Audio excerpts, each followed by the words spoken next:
Okay, I think we should probably get ready to get going. If Yeah. he pops in the room, cool.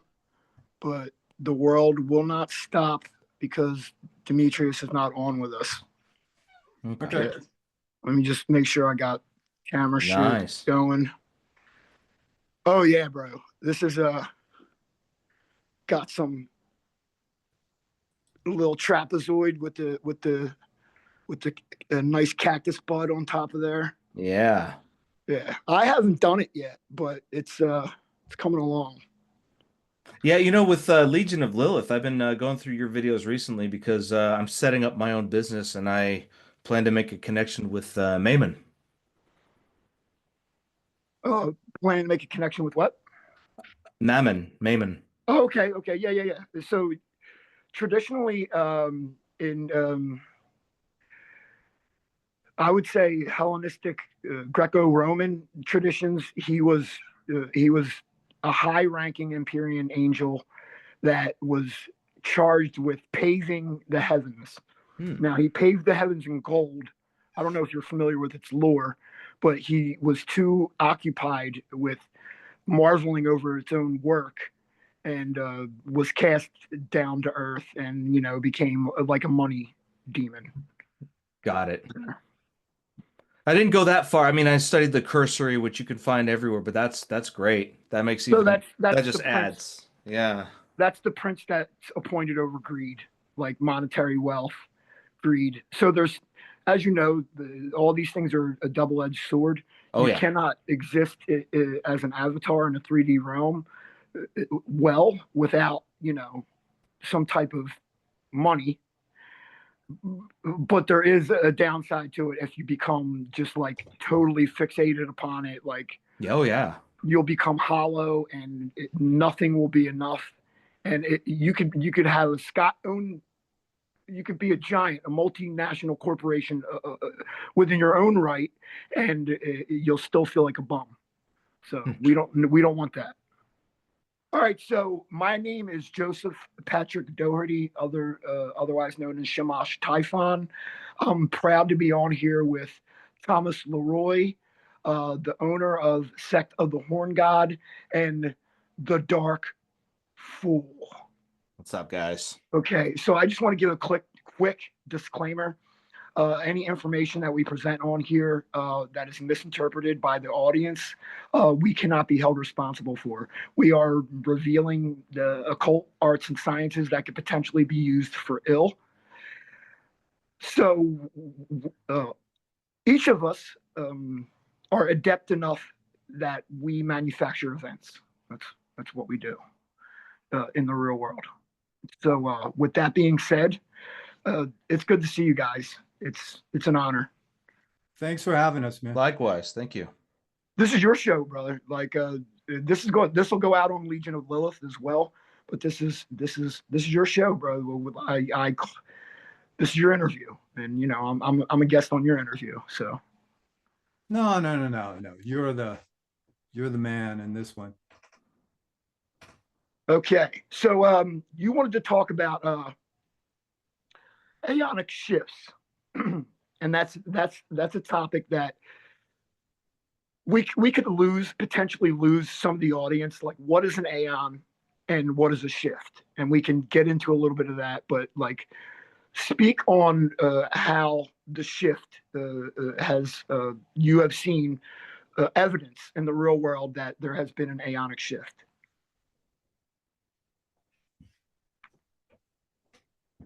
Uh, it, I, it's hard. It's hard to put into words exactly. It's more of a. It's like the weather, if you will. What I'm doing is following in the Jungian trend, or within Jungian philosophy. Now, he saw he saw humankind, the collective unconscious, goes through phases, if you will. And these phases correspond with astrological science. Now, I'm not a fan of the standard horoscope. I find it a bit simplistic and silly. but the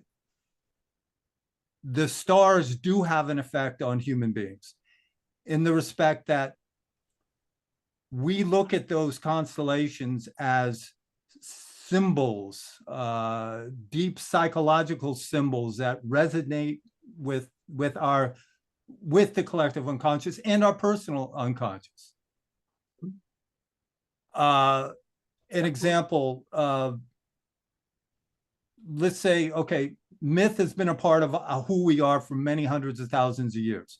Symbols, since we were illiterate for so long, symbols would trigger that specific myth. So we would look up in the sky, see a constellation, reflect, even it could be subconsciously, upon that myth that corresponds with the symbol that we see up in the sky. All right. So you have these different, what Jung called ions. Going back a few thousand years, you had the ion of Aries. All right. Horned. Let's say you call that the ion of Satan or the horn god. And during that time period, you had a very Nietzschean epoch of Greece and then later on Rome. All right. Then next came the ion of Pisces. Okay. And in Pisces, which basically started around the birth of Christ, you had the ascension of the Christ current for the first 1,000 years, and then the descent, if you will, the Antichrist current of 1,000 years. And then, according to some have argued with it, now we have entered the ion of Aquarius. Okay. And this ion of Aquarius isn't like, I don't know if you're familiar with the song from the 60s, The Dawning of the Age of Aquarius and all that crap, where Oh, brother, the hippies Hair, thought it was. I watched Hair over and over and over again. Oh, there you go. Okay.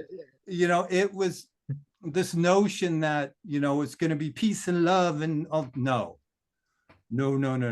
Quite different.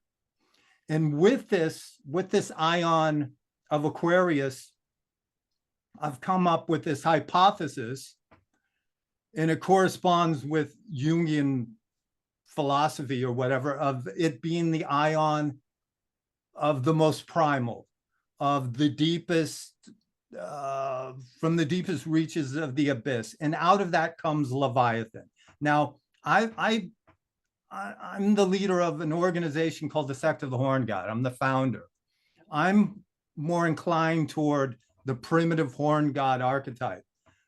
Where this Leviathan idea came from, it just more or less manifested. It's not a direction I would go toward.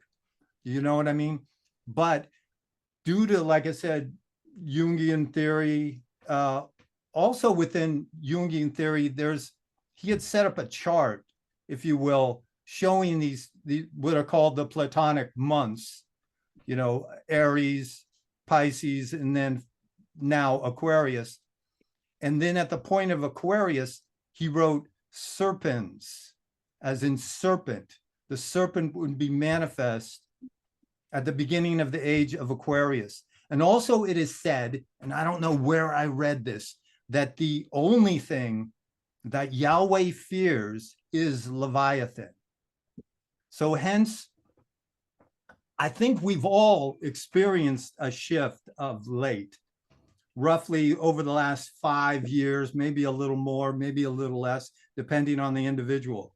We can see it. Things are speeding up, not only on the, let's call it the macro level, war in Europe, which hasn't taken place since World War II. The pandemic, the pandemic is what's going on in Israel, with Trump, with cultural changes, drastic cultural changes. All this, we can see this happening. And then also myself on a personal level, I have one sister who suffered a massive stroke and is basically brain dead. I have another sister who has a rare liver disorder and just got a liver transplant.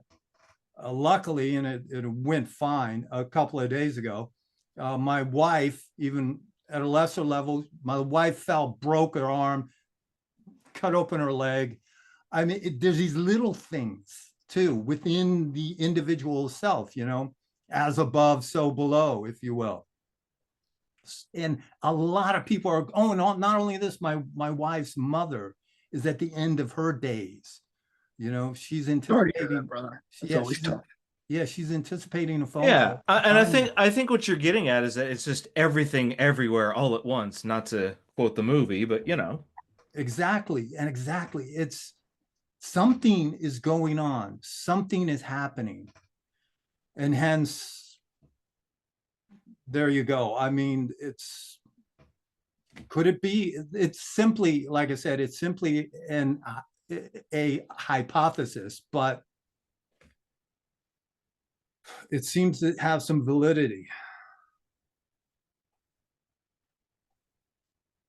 Absolutely. So, Dark Fool, do you have anything to add to that? I just want to keep it orderly, like Thomas speaks. Then, I appreciate that. I appreciate that. Yeah, so no, just basically same thing. Like I mean, I lost a pet, I lost an uncle, you know, it's been a rough couple of years. Yeah, but anyways, yeah, I want to hear what you have to say as far as like the aeonic shifts and your perspective. Okay, so in my tradition, my perspective, as above, so below, as with excuse one. Anytime a neighbor walks by with a dog, this dog does her thing. Excuse that audience there. So we are taught that, and this goes back to the Ugaritic Baal cycles, and so the father god El, the main phallic deity. So I'll give you the Luciferian tradition. El became so drunk at his coronation, he pooped on himself, and his wife Ashira, or Astarte, or Ashira, um, sent him off to negotiate with other universes. Basically, like it's a conqueror; it takes over other star systems. So after his coronation, he got totally drunk and embarrassed himself. He went off to negotiate with other entities. Ashira, or Astarte, or Esther, which we're about to celebrate her festival tomorrow, she proposed that her son Ashtar the Strong, who is Lucifer, go down to the earth and rule it while El is away. And the council agreed. They said, give the lad a shot. So it says and I'm not just making this stuff up as I go along. This is in the Ugaritic Baal cycles. It says that Ashtar the Strong descended to earth, but he was imperial. He was short in stature. His feet did not reach the footstool of the throne, and his head did not reach the top of it. So his aeon was kind of limited, and we're also taught that El divided the entire earth up amongst his sons and daughters. So we're taught that there are archangels and princes, dragons of the zodiac. The daemons are just, they're angels as well. They're cosmic intelligences. So the archangel that's appointed over Edom, or the United States of America, in ancient times, in ancient Rome, was Samael. He's the archangel of Edom. And we marched under the eagle at that time. In more modern times in Germany, again, Archangel Samael was appointed over that area of Europe. Again, we marched under the eagle. In modern times, in the United States of America, it has been appointed over Archangel Samael. And we still march under the eagle. Now, as above, so below, there are governments in the Empyrean high heights. And it is said that if the archangel is toppled in the high heavens, that nation will fall on earth. So you have lesser princes that are appointed over your state, and your local senators and state representatives would be Avatar's in contact with these princes, and they don't make a move or do anything until the prince gives it its marching orders. So we're constantly in contact with these spiritual beings. As far as an aeonic shift, that's when you see archangels fall, like nations will fall and rise. It's like an ebb and flow. So I wanted to give a little bit of practical. So you mentioned Leviathan, who in the Ugaritic Baal cycles, his name is Ya'am Nahar, represents the water or the unconscious. So this is the Cliphotic cross. This is a simple invocation for anyone in the audience that wants to try this. Go outside. I recommend you do it outside in nature, because you might disrupt the energy field of your house. You have to it has to gradually, because like you can get like poltergeist activity like during the day. It can get weird. So do it outside on your property first and let the energies acclimate and let, things fall into place. So you would face due north and you would say, in the northern quadrant, I call upon Belial, who is Lord of the earth. In the eastern quadrant, I call upon the goddess of love and war, Astaroth or Astarte. In the southern quadrant, I call upon Apollyon, Abaddon, Apollo. In the western quadrant, I call upon Yamnahar, who is Leviathan. So that's a simple invocation. What you're doing is calling these energies to your area to kind of disrupt the natural order or stagnant. It kind of clears out stagnant, stale power structures. And yeah, you'll be in contact with those cosmic intelligences and you'll receive further gnosis, God's willing. Woo! All right. So that was certainly a mouthful.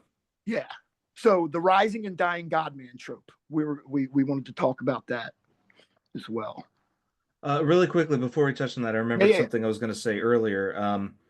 One of the things. So, what do you think about the concept of time within an aeon? I kind of now, I think like there's on the macro level, it's like the time will continue on as it is, but like we feel it like differently. It can be off. Like if you notice, some days go on and you're like, oh, does it seem like this day is dragging to you? And then some days it's like, wow, that day went quick. So where does time play a factor in the aeon, both on the micro and the macro level? Well, an entity that can teach you how to master time, make it stop, make it reverse, jump timelines. It is the Lord of time and space. In Greco-Roman traditions, Kronos, Saturn. Yep. Or in the Persian tradition, Zervan. And I'll give you a little bit of lore. I'm not going to go into a long spiel about Zervan. Sure. These myths, they travel all across all cultures and creeds. So in the Persian tradition, you have Zervan, who is Saturn, and he impregnated itself.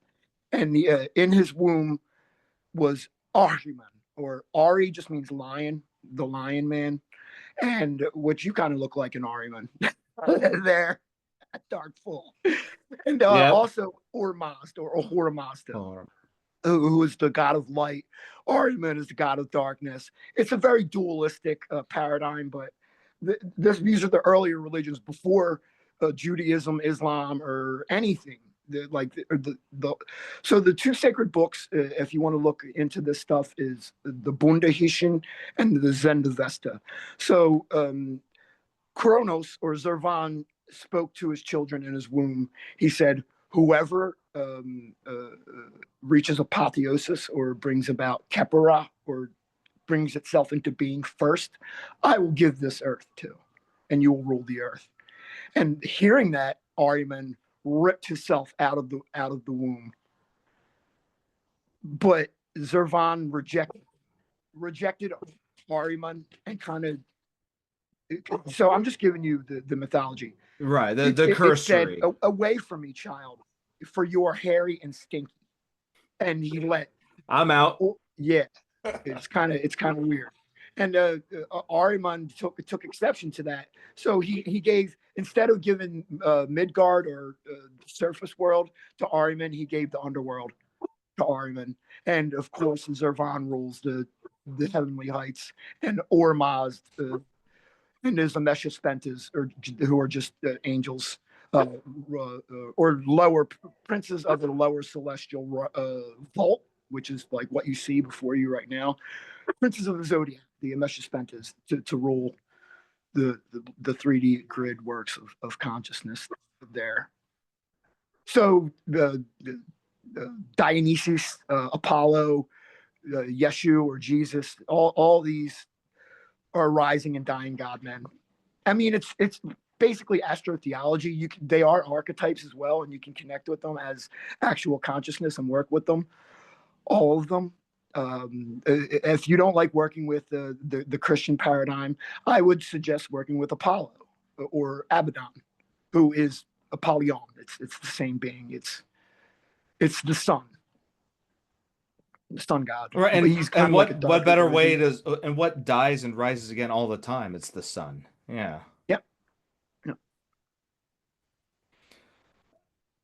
So yeah, one of the things we've been talking about in the sects, one of the things that I've been saying quite recently is in the like I'm very fond of the Thoth deck, Aleister Crowley's Thoth deck, and he likens the Hanged Man to an echo of the old Aeon of Christ, the dying and resurrecting God. I think there's still relevancy. I think that the dying and resurrecting God, instead of it being Osiris, all that should be Odin, because who better represents dying and resurrecting for one's own self? I mean, he sacrificed himself to himself to gain forbidden knowledge, and I think that has relevancy in any Aeon, because it's the work you put in that you will receive back. He, I think, better than probably any other god, epitomizes the Western left-hand path, if you will. I mean, sacrificing yourself to yourself is the ultimate ideal of one on the path. You know what I mean? You are your highest god, if you will. Instead of like, I've found websites, books, and so on. People were trying to figure out who exactly was Odin sacrificing himself to. Well, it says it, but others, they can't fathom that. There's got to be something higher than Odin. But like I was saying, but if you are your own god, I mean, who are you going to sacrifice to? That's a good point. I mean, you can squash, but I mean, we don't argue with the profane, but when they say that the son of Samael, Yeshu, who is just Yazus, it's just another name for a bolt thrower, just a deity that is a bolt thrower. Yeah. So in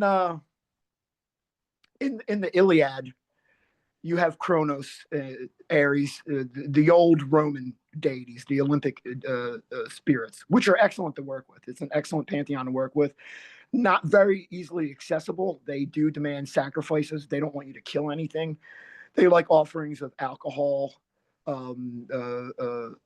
tobacco. Like, I don't smoke cigarettes, so you can just burn incense and stuff. But they want libation, fumigation, classic stuff, and they kind of give you rites and rituals to reenact. And they like to. One of the epithets of the Jupiterian energy is the Lord of the Hosts. That can mean three things. He likes to throw dinner parties. He's the Lord of Heaven's armies, or he possesses you.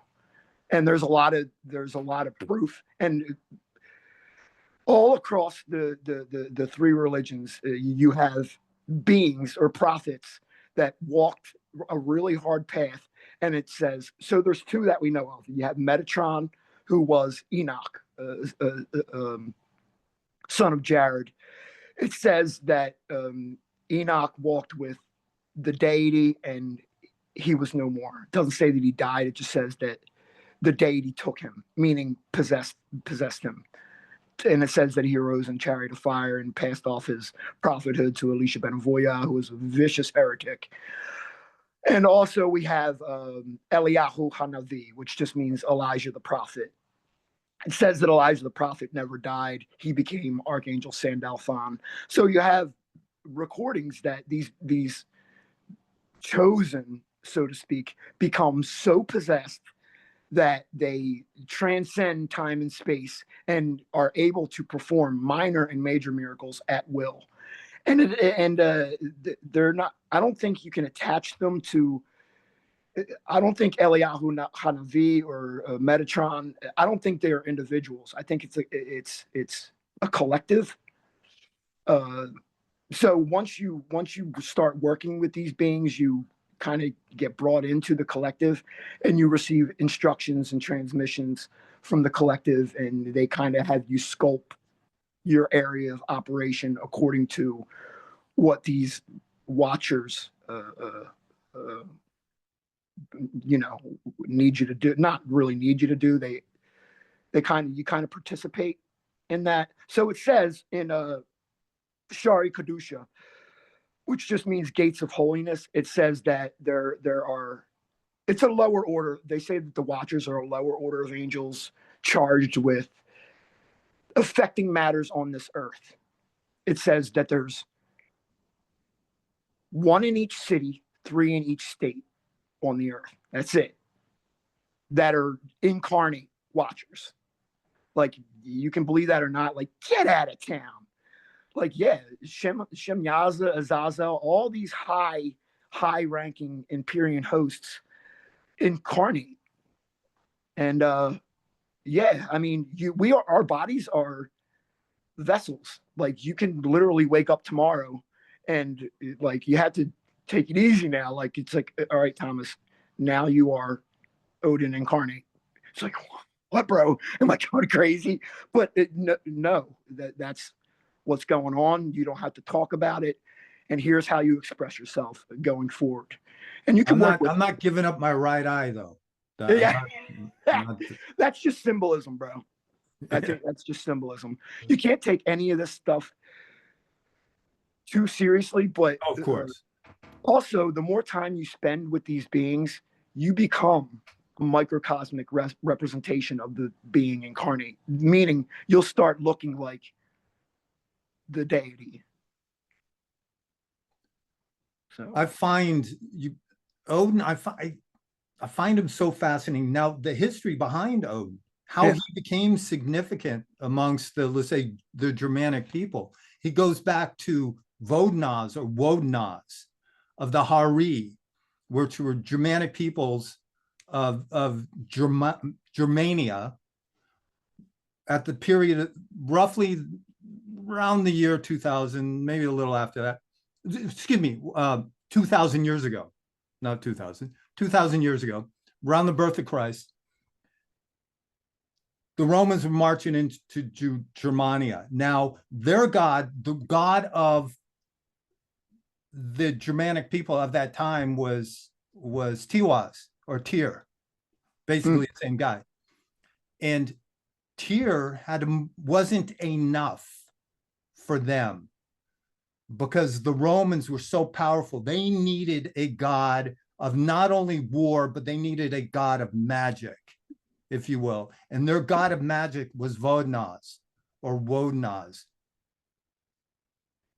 And so Tyr needed to he symbolically gave over his arm or his hand to the great wolf. And hence, if a tribal leader is maimed in any way, missing a limb, he can no longer be a leader. So he lost his position, and so they brought in Vodnaz. And the cult of Vodnaz then from there just spread throughout the Germanic peoples, and eventually, of course, the Norse. And over time became Woden, Wotan, Odin. Yeah, you keep going, bro. Like I love hearing about Wotan, but like I like hearing the darker, like I like the Marvel movies too, but you know, it's polished for kids. You know. It was, I mean, Anthony Hopkins playing him too. That's, I mean, if you can get Anthony Hopkins in your movie, you know, that's definitely a plus. Yeah. So let's jump into the Knights of Leviathan. We wanted to talk about that there. Okay, that is a group within the sect. It's a secret society within a esoteric organization. So you're talking double secret. Double secret. Don't tell anyone out on the internet. Yes, no Don't one do should that. know this. But yeah, the Knights of Leviathan is a group within a group, a subgroup of the sect, more or less. It was started by Etu Malku, member of the sect. He basically asked me ahead of time if he could do this, and it's based upon that hypothesis that I had come up with. You know, I had made a few videos on the hypothesis, and also because of this, don't tell anyone. Remember, you can't tell anyone. This is complete secret. No one should know. But there's a book coming out called The Leviathan Hypothesis, published by Edgar Kervil and his Yeah, I'm publishing familiar with company. his work. Yeah, and it'll be coming out sometime within the next few weeks, actually. But remember, this is all top secret. We don't want anyone to know. We don't want anyone to buy the book because it might be too evil. At the link possibly down below. Yeah, eventually. Outstanding. Yeah. Yeah. So a lot of people ask me questions. They're like, why the ritual attire? And why do you guys wear that on your head? So these just represent the rings of Saturn. It's all black cube cult Saturn Federation. You're either with Zeus or you're with Kronos. Well, and that's the other thing that that's been hammered home through the sect is represent, you know, metaphorical or just basically just not literal, not literal. That's in Western society. That's it seems to be like, is there a real God or is there not? You know, and it's just in the East, as many of you probably know, it's basically there is an emphasis on the story and the meanings, and it's because the meaning does not have to be, the meaning is what's important, what should be derived, and working with that meaning and giving life new meaning in that meaning. It's more than, in the East, it's more than a metaphor, but less than real as we understand real within this objective realm, if you will. Jung himself said, Carl Jung himself said, Eastern philosophy, metaphysical philosophy should have never come West because we're too stark. We're too real, not real. And hence you get that atheist, theist argument, which drives me fucking crazy. Because it's neither and it's both, if that makes any sense. It transcends it all. And it's about what you get out of it. How does it affect you? How does it better you on your path? That's the most important thing. But and if you do break it up like that, real or not real, and you blindly, let's say, believe in the literal Satan, the odds of you becoming a Christian again are pretty high because you already have that division, that stark division between real or not real, and the meaning is lost. The meaning of it is all lost. To me, these are energies. Sure. You can look at them, you can anthropomorphize them if you wish, but to me, Satan represents sexual energy. It's a current that rises up. It's a lunar current. But yeah, you could do like a dark phallic thing. But I wanted to retouch upon. You were like, there's got to be something above Odin. Who was he doing that for? And it's the same thing that Christians believe that Jesus was actually God, but who was he praying to? Like, that's my question. Like he was praying all the time. Was he praying to Right. himself? Like it's not there's you can't look at what's going on right now, like as you hear my voice and as we see each other. This is a reflection of what's going on with you internally. And there's a slight time delay, and you're seeing it played out as like a projection, sort of there. So like I'm not really here for you, Darkful. Thomas is not really there either. We are just avatars or parts of the program that is working itself out, so you can get to know yourself and reclaim your power and readjust and realign. There's nothing exists externally outside of yourself. There is no divinity that is external from you. And same thing with you, Thomas. Dark Fool and I don't exist. We are just trying not to convince you. We're just trying to remind you of who you are. Yeah, I've always asked the question, what is real? What does real mean? I mean, put it simply, I could be dreaming this. I could be dreaming that I'm talking to a couple of really cool guys, on a thing called Zoom. And I'll wake up and I'm some, I don't know, a monkey in a tree, you know what I mean? And this is all, this is all some weird hallucination. No, yeah. What's interesting in bringing that up, that whole dream connection. I love the notion that dreams come up from the collective unconscious, and that's where the currents come up from. That's where the archetypes originated. The greater archetypes. I'm not talking like Superman as an archetype of the hero. No, I'm talking about greater archetypes. And then then you can divide up the archetypes into the individual gods, monsters, angels, demons, so on and so forth. Anyway, bubbling up from the collective unconscious, or, at night comes your dreams. Lisa, I mentioned that unfortunately her mother is in her final stages, if you will. Yeah. Came to her in a dream and spoke to her now her mother unfortunately has dementia. Her mother spoke to her and she was fine. And she had a wonderful conversation with her mother, and then her mother left. I'm wondering if in that level of the deeper subconscious, in that level of what goes beyond the subconscious into the collective unconscious, her mother is fine. The transmission that's coming from there is fine, but then when it reaches that receiver, as in the human body, if you will, in a sense, that's where the problem is. That's where the circuits are off. So what comes out of there is muffled. But she came to her mother and she was fine. I find that notion fascinating.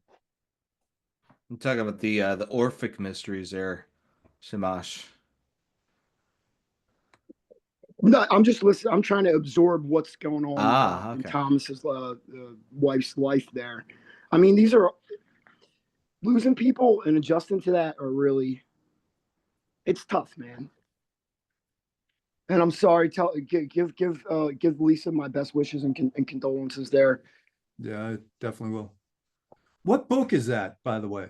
So this is an older book. It is Ancient Wisdom and Secret Sex, not like SEX, but SET. Yes. So yeah, this is like a old Saturnian initiate there.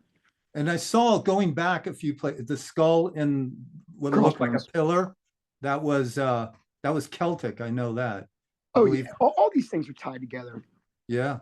I'm just trying to get images that while us. No, I'm not sure. Funny thing is, I'm glad you brought that up. I'm not sure because the way this is recorded, this interview, because right now the spotlight's on me. I don't know if it'll pick it up in the video. It's cool if it doesn't. But no, hey, I like it.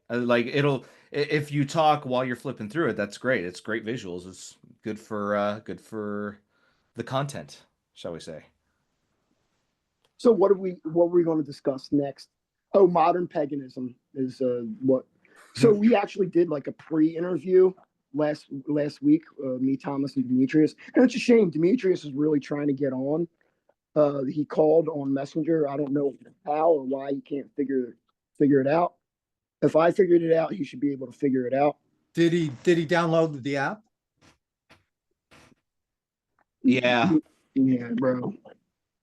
Yeah, it's this is as I told this to Thomas a while back. It's I love technology. I'm a technophile myself. It is the magic of this modern age, especially now here on the cusp of AI. That's another scary thing. But the double-edged sword is that it can be a bitch sometimes when it does not work.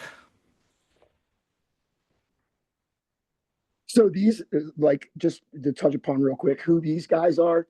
The These dudes are Thuggee. serious. This is one of the first cults of Kali. Yeah. They were vicious marauders and stranglers. That was like one of the things that they did. And this guy was appointed. He was like a British officer, had to like round them up. But yeah, these guys were serious. They were like the first assassins. What I find fascinating about the Thuggee is the whole concept behind the strangulation. It's like, no, we will not spill blood. By spilling blood, we spill karma, or but so they would just strangle the air, which it's like you still committed an act one way or another, but it's almost like they were trying to mitigate it in a sense, mystically. Okay. So what else do we want to? Okay. Practical berserkers, the Ofanar. Let's get into them.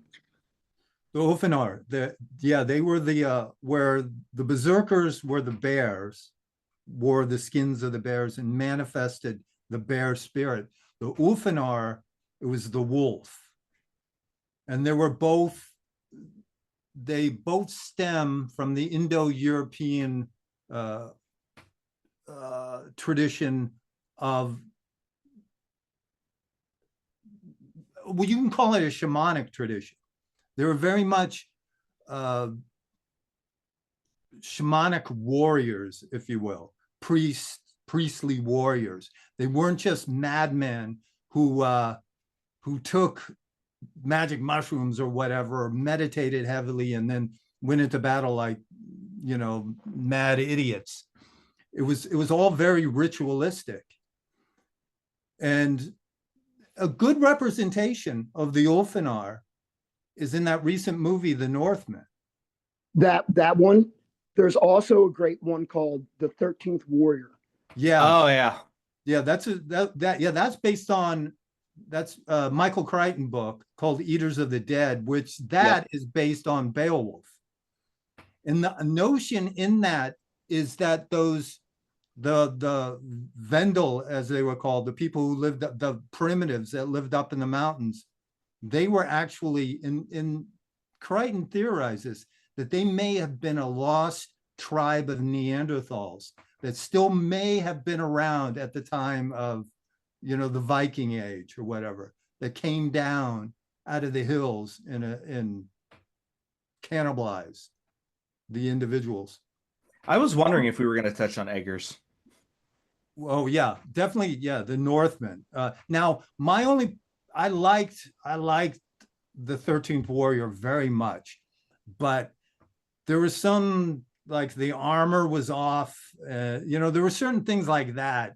As a history buff, it was kind of like, they shouldn't have gone there. But all in all, as a story and the way it was told, and I loved the way it ended. Yeah, it's a very good movie. Yeah. You guys know who this gentleman is? Pike, right? Pike. Yep, Exactly. Albert Pike. Yep. So I was given a task by Belial. It was actually an initiatic ordeal. He had me read the entire Morals and Dogma. It's an excellent book, by the way. A lot of people don't. They're like, it's like politically. Like, anytime I tell people that I read that, look at these guys. These dudes are serious. These are the Shriners. Not to get too off topic, but yeah. So they're like, don't you know that he was a Confederate general? And in the Ku Klux Klan. I'm like, so what? I'm the Grand Wizard of the Shadow Clan. I don't care what color skin you are. Anybody can wear our black hoods there. Was Pike part of the KKK?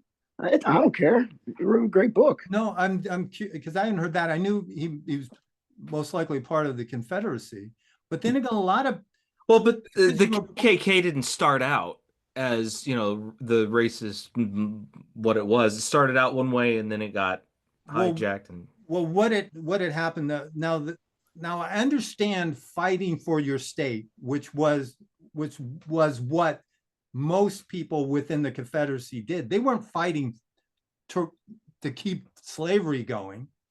They fought because, like, for instance, okay, there's supposedly a Union soldier asked a Confederate soldier, "Why are you fighting so hard?" And he goes, "Because you're here."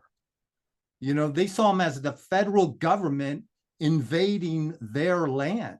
Because a lot of these people, poor soldiers who fought for the Confederacy, they weren't pro-slavery because these were possible jobs they could get. You know what I mean? So they were fighting for their individual state.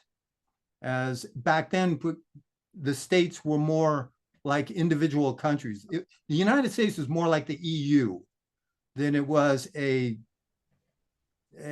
solid nation. Well, I can see that. And Southerners used to refer to as the War of the Northern Aggression. Yeah, coming in. Robert E. Lee, all right, when he entered West Point, as all cadets did back in the day, he pledged his allegiance to Virginia. He didn't pledge it to the United States. You pledged it to your state. That didn't change until 1861, at the beginning of the war itself. So I can understand why people would fight for the Confederacy. Fighting to keep slavery going, that not so much. But for your state, I can understand. And plus, here's another thing a lot of people don't know. There were 5 states that did not secede from the Union that still had slaves, which you didn't learn in school as a kid. This is more modern times of recorded slavery. You have slavery in the Bible. Like you took slaves, you could wife your slave, and there's what's called in the Hebraic traditions a jubilation year. If you had female slaves, you could have children with them, but after 7 years, you have to give them the option if they want to be free, and if they want to go, you have to give them a stipend, and they can leave with the kids. Yeah, and the rule of thumb, which was you could beat your slave, but you couldn't beat him with a stick thicker than your thumb. Yeah, that's like, viable too. Speaking of shifting aeons and slavery, technocrats and Silicon Valley and all of that's happening now. The shift that we're seeing in electronic devices. As we're recording this, by the way, I'm on a Linux machine. I've switched to Linux away from Windows, away from Microsoft. The thing is, we're now saying, you don't own your PC. We do. We own the keys to it. You will own nothing and you will enjoy it. And again, it's nothing new under the sun, right? It's a different shift, a different kind of shift. Yeah, there will always be the hierarchy, if you will. Even like, for instance, within socialism, even that which is supposed to be egalitarian and all that, you're gonna have that hierarchy. You always will. Oh yeah, and see that's the interesting thing that we're seeing now is like I said, there's Big Brother watching, and there's Little Brother fighting back. It's the struggle that you brought up before, Thomas, was it between Yahweh and Leviathan? It's like it's the struggle of order and chaos, basically. Yeah.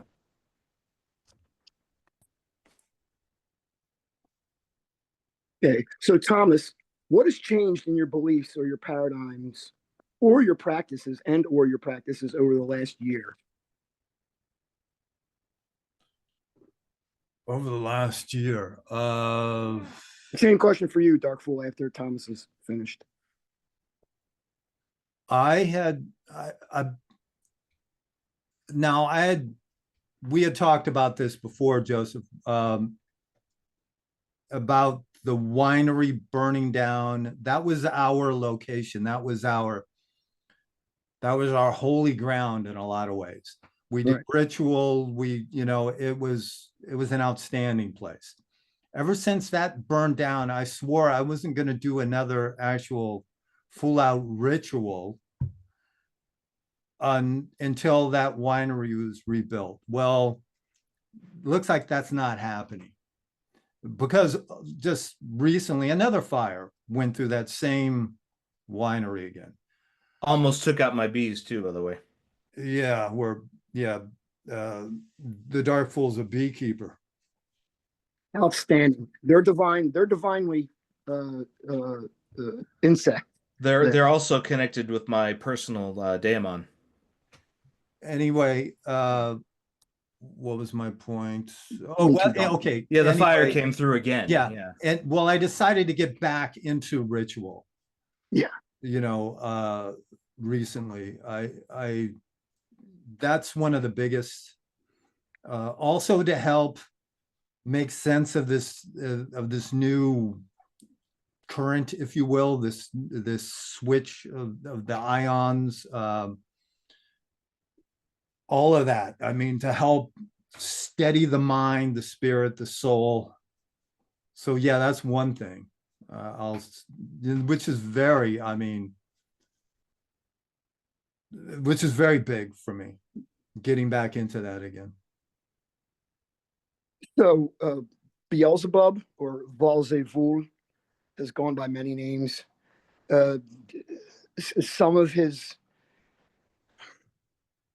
so the insects, they have animals, humans, and insects that they're intrinsically connected to. Yes. Bees and flies. Mm-hmm. For Beelzebub. My personal demon, I think there is a connection with Beelzebub with that too, as well as it definitely ties in Beelzebub with Dionysus, because the bees create honey, and that you can ferment the honey to make mead. That's my own other alchemical aspect to my personal daemon. Tell the origins of that. Okay. So yeah, it starts. Okay, so actually a pivotal part of it is the Sigil project. So I'm going to bounce around within a little. The sect. Within the sect, yes. So with my so when I was about 16, I fell asleep to the album. Believe it or not, I passed out, and the album Roots by Sepultura was playing in the background. And it's a very metal album, but very tribal, a lot of drumming. And I had this very intense dream. Funny enough, here I am at the location that was set in my dream. I move all the way up to Northern California by the Redwoods where the dream took place. I dreamt I was another person altogether. I was a Native American walking through the Redwoods, and I look up in the trees, and there is this beehive. Now, so I'm looking at this beehive, and the bees start pouring out of the front of the hive and coming up to the top, and then forming down into dreadlocks, and the hive itself morphed into a skull. And the skull looked down at me and started talking to me. And as it was talking, um, in a really raspy voice, honey was just dripping down from its jaws. And years later, um, Thomas put together this thing called the Sigil Project. Well, actually, we both kind of put it together, but it was an experience he had that decided, hey, we should do this. Every sect member, not every sect, the sect member should, if they want to, they can do this. And it's where you create a talisman or a sigil to connect with something from your dreams that was very personal to you, and to get back into contact with that entity and make that your personal demon and connect with it. And so, of course, I chose the beehive uh, skull demon. Come up with a name for it, and It could be in English, it could be in Latin, it could be in Enoch. I chose Enochian because for some reason I jive with Enochian. Or Greek Or too. Greek, that's right, or Greek. And Wait, Darkful, not to interrupt you. Can you explore the Aethers? Like I tried to explore Enochian mhm. tongue, and it didn't make sense to me. I I'm kind of a natural.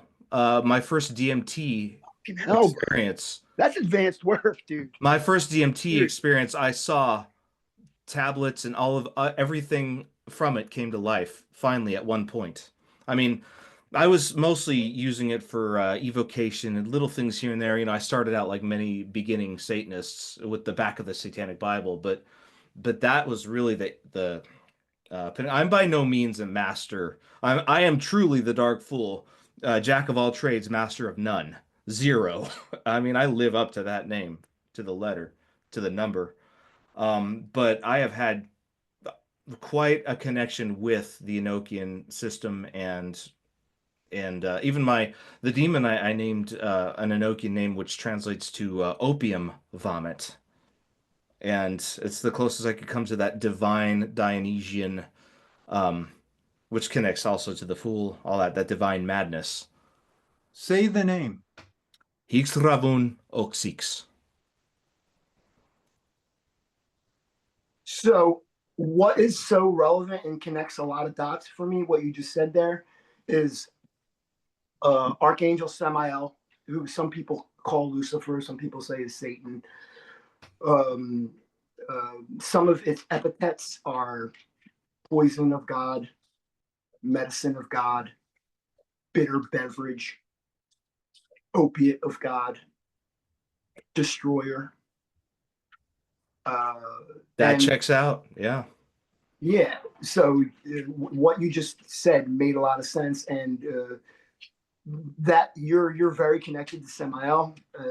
So, and this is something that I don't reveal to a lot of people because they'll get into like a semantic argument with me.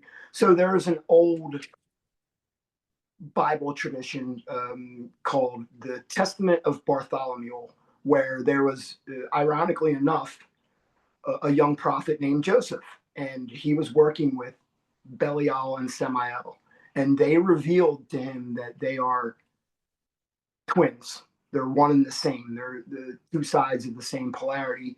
And it says that Belial, it says in the Goetia that Belial appears as two beautiful angels riding on a chariot of fire.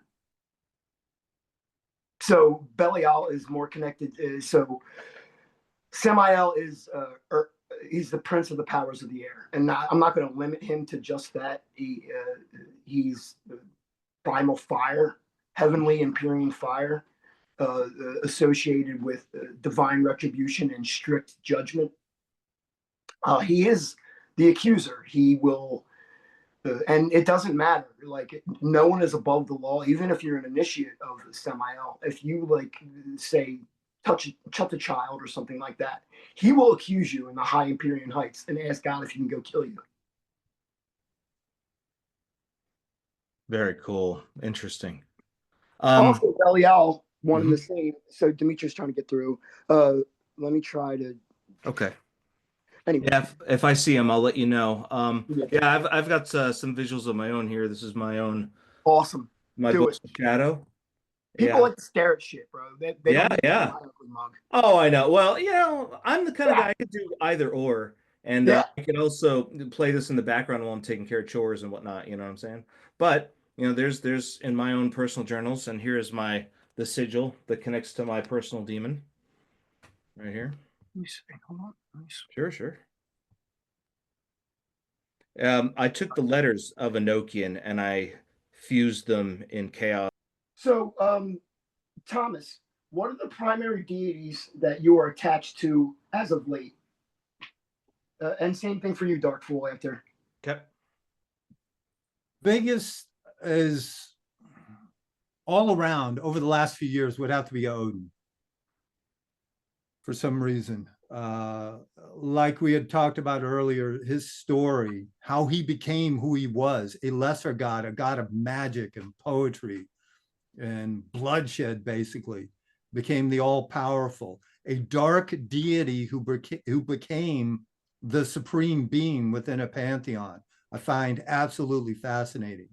Now, most people see Odin as some Norse Yahweh, but that was due to Snorri Sturluson, who was a Christian, who we got to thank the guy for writing down, he's an Icelander, writing down the stories, if you will, the myth. That was, we're glad he did it, but he unfortunately gave him a bit of a Christian, sky daddy thing, which he never had.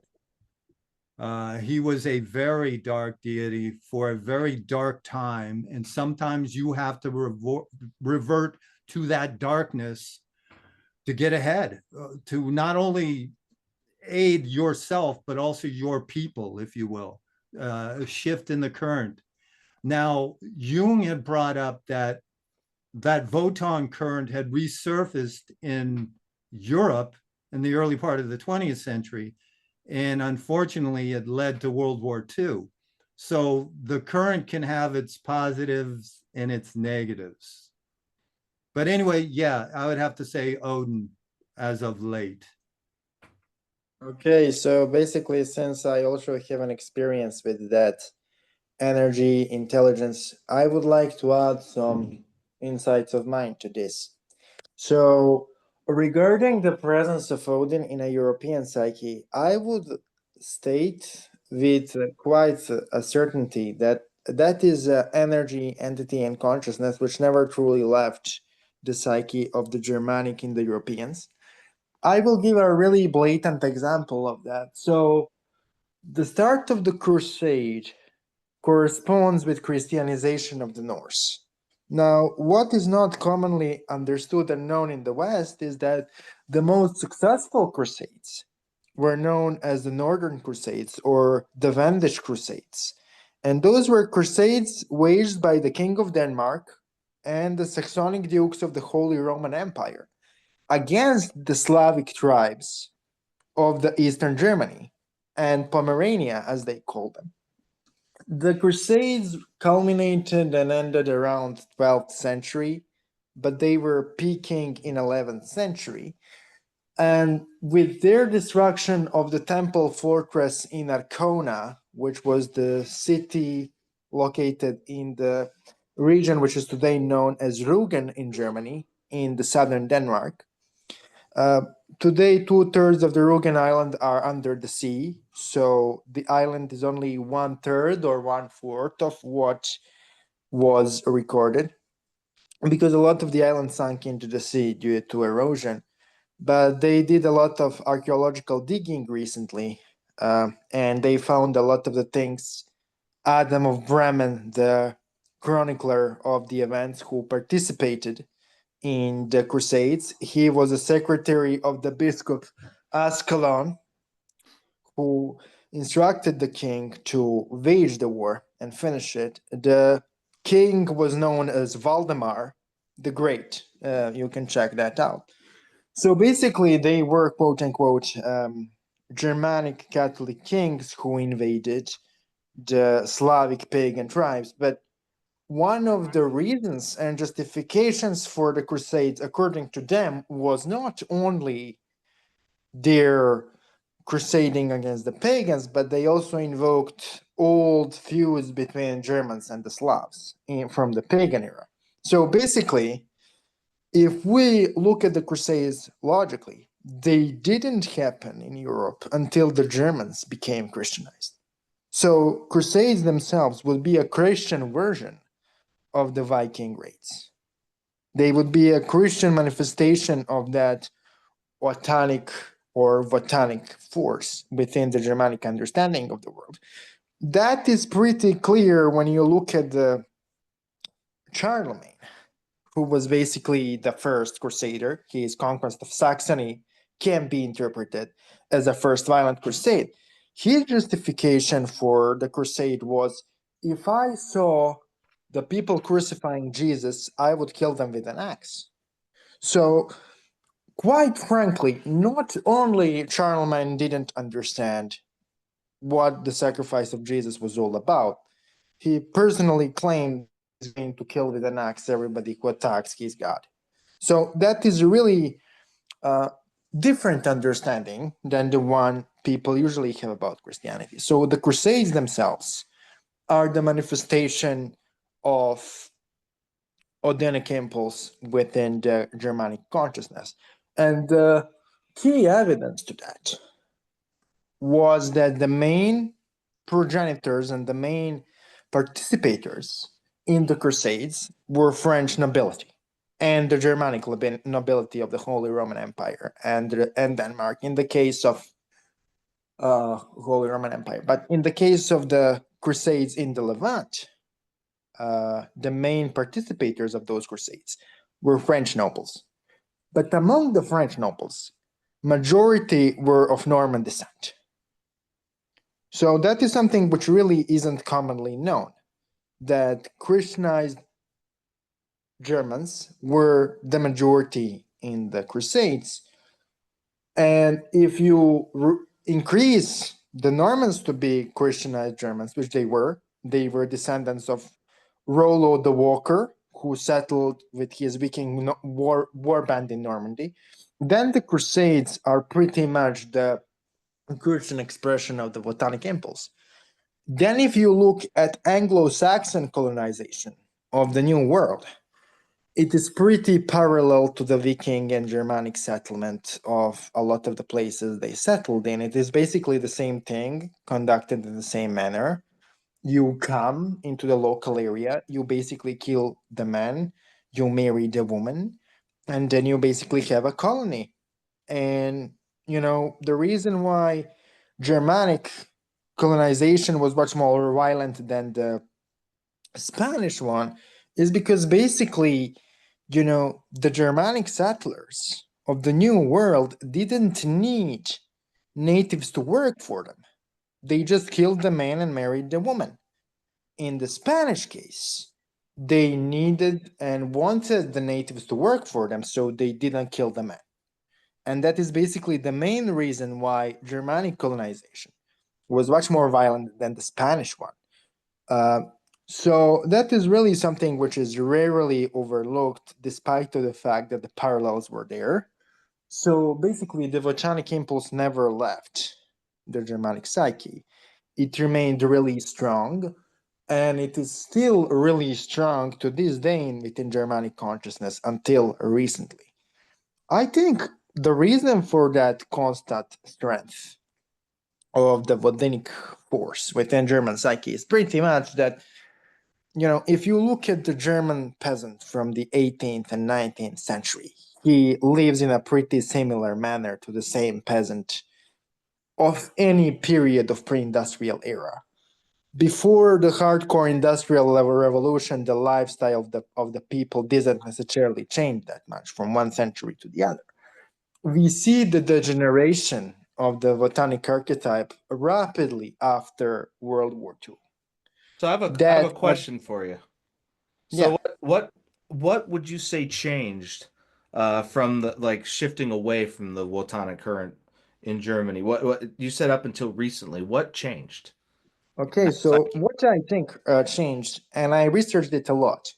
So in the modern era, the average man has much less paranormal and spiritual experiences than the ancient man, right? If you look at the pre-industrial era, in the pre-industrial peasant, let's say, you are basically having a normalization of the paranormal experience. I'm gonna give you my own personal experience on the matter. So in the area where I am from, which is basically the Balkans, you have really strong, really archaic magical current, which is traditional. When I say archaic, I mean that you can take a ritual from the tradition and then you can have a parallel in the Neolithic archaeological record. So it's literally preserved from Neolithic to the present day, and you basically can really easily prove it, right? When the people moved into the cities and started practicing industrial urban lifestyle with modern technology, those experiences ceased drastically. And so basically you could say people's belief changed. It's not necessarily the case. People still believe in same things, but experience isn't there anymore. The only logical explanation for the ceasing of the experience is not the lack of belief. The logical explanation is a different lifestyle, which induces different physiological states in the body, which then reduces your ability to perceive the unseen. And so the reason why we entered an atheist era is because somebody looked into the human brain. They figured out what makes you see entities and tap into your spiritual potential. And they basically cut all of that to zero. So if you have a normal lifestyle today, your ability to activate that potential is basically zero. And they will do everything they can to basically prevent you from doing that. But they are perfectly happy to use those same technologies and same methods and techniques to control you. I'm glad you mentioned the technologies. That's been kind of a common theme with me throughout this interview. Um, yeah, I do agree. Yeah, they're using that technology to lull the masses to sleep, but I think you can use the very same technology to wake yourself up. If you learn how to tap into the algorithm, I consider the algorithm uh, the Jungian shadow of the internet. And if you learn how to integrate and turn the shadow to your favor rather than be controlled by it, that's where you can take control and actually you can have these mystical experiences using technology again. So basically, like, what's your take on all of this, Thomas? What do you think? Following within basically what you're saying now, Jung had he had basically said that a current or an archetype, let's say as in the Wotan archetype, would once again follow back into, like, it would be like a dry, let's say, creek bed or river bed has a channel. And when the rains come, that flood would once again follow that channel, if you will. So in a sense, maybe during those periods that you had brought up about the Crusades and so on, it was just a trickle. But then, as I had mentioned, in the early part of the 20th century, it became more of a flood. Well, then, I would say the Wotan current during the Crusades was more than a trickle. But then in between, let's say, the Crusades and the early part of the 20th century, the Volkish movement, as it was called, beginning with that, and the Thule Society and so on and so forth, then you started getting more of a current going, a stream. And then finally, World War II was a massive flood of that current.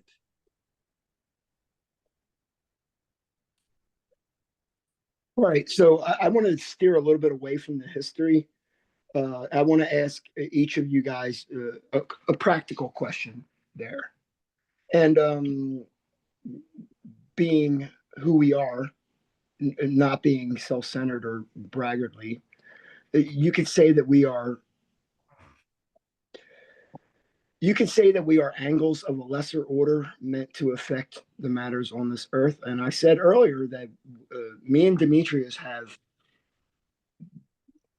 manifested large change in our local areas of operation just by opening temporary portals to the elder gods.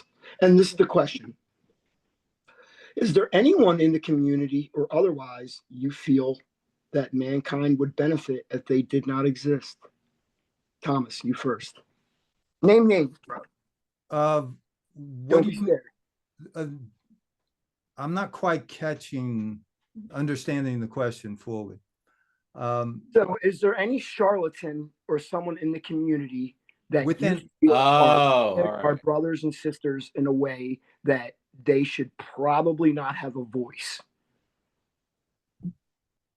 I'm a free speech guy. Anybody, no matter how bad your idea is, should have a voice. Let them have a voice. Let us counter that ridiculous voice with a with one of,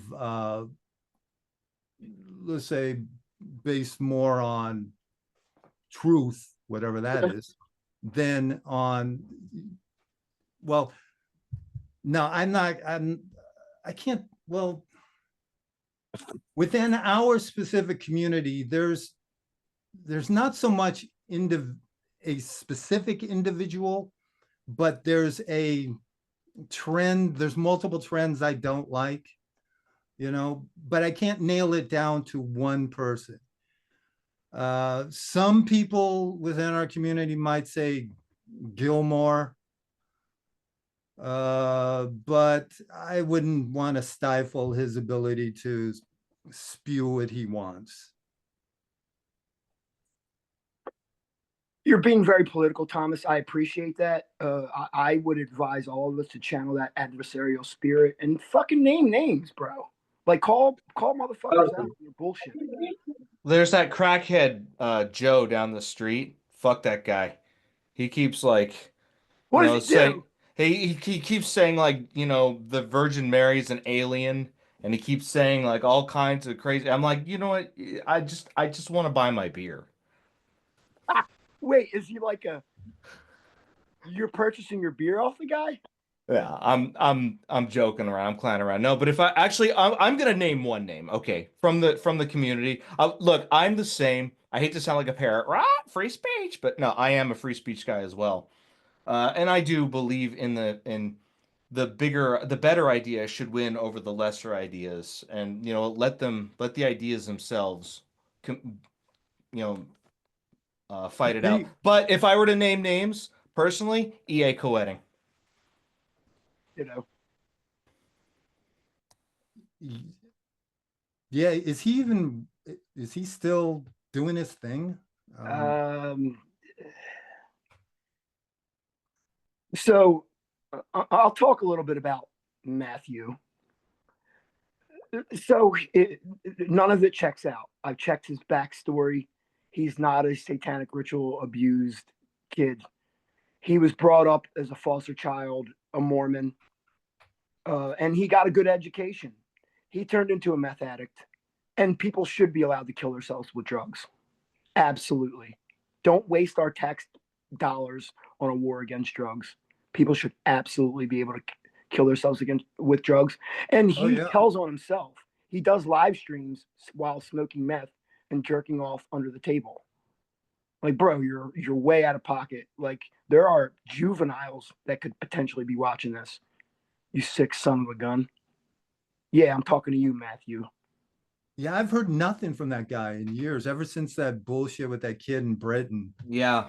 Well, see, and that's the thing, is that he did speak very extremist rhetoric and extremist language, and it and then when somebody carried it out, he backtracked. So this is how he bursted onto the scene. I don't know if you're familiar with Temple of Blood or the Order of Nine Angles. So those are both ONA for sure, yeah. Those are both feds. Those are both federal government entities, and he wanted in. So Matthew was in the military. I'll give him that. He was a washout. He got an honorable discharge. I've seen his military file, and he barely made it out of boot camp, but he did. I'll give him that. A lot of people don't.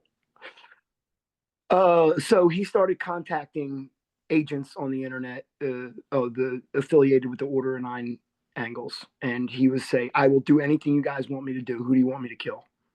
And they're like, "Well, you're a prime candidate, brother, to go to jail." So we're going to hook you up with some good drug connects, and we're going to give you a nice platform to speak on, and we're going to make a bad example out of you. Interesting. Now look, when I said who I said and I named him because you asked me to name him, again, I don't take I'm the same way. I don't like, okay, you know what? Give him the freedom of speech, and that freedom of speech turned out to be a rope that he hung himself with. So, sometimes that works out. It's like Joseph, it's like you said about drugs. People should have the right to, and I believe it too. I think it's unconstitutional to tell somebody what they can or cannot do with their body and put into their body. I think all drugs should be legal. And if they end up killing her, you're stupid enough to die from it. Oh, well, you know? Yep. Yep. Educate, not legislate. You Yeah. know, you should Yeah. know what you're putting into your. Yeah, I'm not an yourself. authoritarian godhead. I'm not someone that tells people what to do. If you're a grown man, if you want to have a beer, have a fucking beer. If you want to eat a steak, make it extra bloody. But don't, there's the golden rule. Don't be an asshole. Don't don't fuck with your neighbors. Like, if your neighbors are like, if you don't agree with how your neighbors live, just wave to them. It's like we all have to coexist in this realm. But there are people that just are so blatantly not meant for a harmonious, civilized nation that, it's up to us as avatars of the elder gods to remove them forcefully if we must. I would only do that in its extremest form if they were like posing a threat to me and my freedom. So yeah, I get what you're saying, but for me, it's like, yeah, I'm not gonna go out of my way to fuck with them. But Yeah, but if brother, they're going out of their way to fuck with me, that's a different story. I mean, dude, you got people that are so blatantly trying to fuck up the culture. Like that's like the reflection, and you see the youth. Like, what are you kids even into? Like, you're all weirdos. Like, I'm old fashioned. Like, you have the trans community, and that's a touchy subject. And this is what I believe: depopulation 101. And I've seen a lot of the social engineering files. The elder dragons, they're like, you know what? If they want to, so they intend to turn our children into gay or trans and just wait it out. That's just one of the ways they intend to depopulate. And it's effective, but that's slow, and they have quicker ways as well. Other ways are through propaganda and media. But Okay, yeah. so I would like to add something to this discussion. Please. I was carefully listening to what you guys were saying. Now, regarding work of Matthew Lawrence, I wish to add a comment on that because what can be said about him can be said about a lot of other people. And I'm gonna give a criticism where criticism is due and praise where the praise is due. So basically, what he did really well Devil's is advocate thing. popularize certain techniques for summoning of certain intelligences, which are indeed effective if applied properly with discipline. However, what he have also done is he warped the technologies he was teaching later on in order to sell it to a bigger audience. And that is something I do not agree with. I think that magic is a technology, and just like any technology, if you replace good parts with trashy parts in order to sell more cars, you're gonna get a trashy car. And since there is a degree of sacredness in esoteric technology, I think it should not be replaced with cheap amalgamations in order to sell more products, because it is not what this is meant to be. However, what is happening currently in this space, a trend which I really dislike, is it stopped being treated as a technology. It stopped being treated as a skill set. It stopped being treated as a way of investigating the world. And it started being treated as basically personal expression. And yes, indeed, there is a place for personal expression in this endeavor. I am not denying it. However, if that doesn't have certain technological backing and a certain external result, then it is simply self-delusion. And magic is dealing with a certain force which is differently understood, but definitely external and definitely objectively existing within the universe we live in. Now, you can discuss about the nature of the universe. Is all universe illusory? Can you prove existence of the universe? But magic definitely relies on a certain verifiable mechanics within this existence we all participate in. It is not simply a form for personal expression. Because if it was indeed just a personal expression, then you wouldn't have the same technologies, techniques, and descriptions of beings across every culture. There is simply too many commonalities between the practices of the people across time and space to attribute the entirety of esoteric experience, practice, and result to a personal delusion. That is what atheist and materialist philosophers have been doing for the last century and a half. But to claim that magic is simply a projection of personal thought is to disregard ridiculous parallels between magical practices and experiences of civilizations, cultures, and human societies which had no contact with each other. And so that is really what I have a problem with regarding a lot of modern material. We have experienced inflation of information and a decrease in quality. And that is really a thing. Everybody is writing books. Everybody is trying to get famous by selling books. And those things are meant to be hidden because they are objectively dangerous. Oh And yeah. when you have A friend of mine said, he said, the occult is dead. And it's very much for the same reason you're describing. It's because the quote unquote market has been flooded.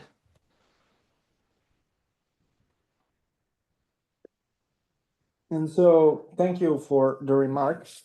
I would basically, we have only two. I got to give my guy. Thomas came out with his guy, and I'm going to give you my guy in 3 reasons, and I'm going to do it in under 5 minutes. But the Dark Fool, you got one? One, what, as in like my chief deity? No. No, like someone that should not even be in the business. Oh, well, I already said co-editing. Okay. So both you guys are you're anti that guy. What's his Well, face? I am, but it's more of a personal thing. Like I still think he should have a voice, but like I said, he proved it. His voice, his words hung himself. You know what I'm saying? So my guy that and I'm going to give you and this I don't care if you're a fan of the guy, VK Jehunum, VK whatever the fuck his name is.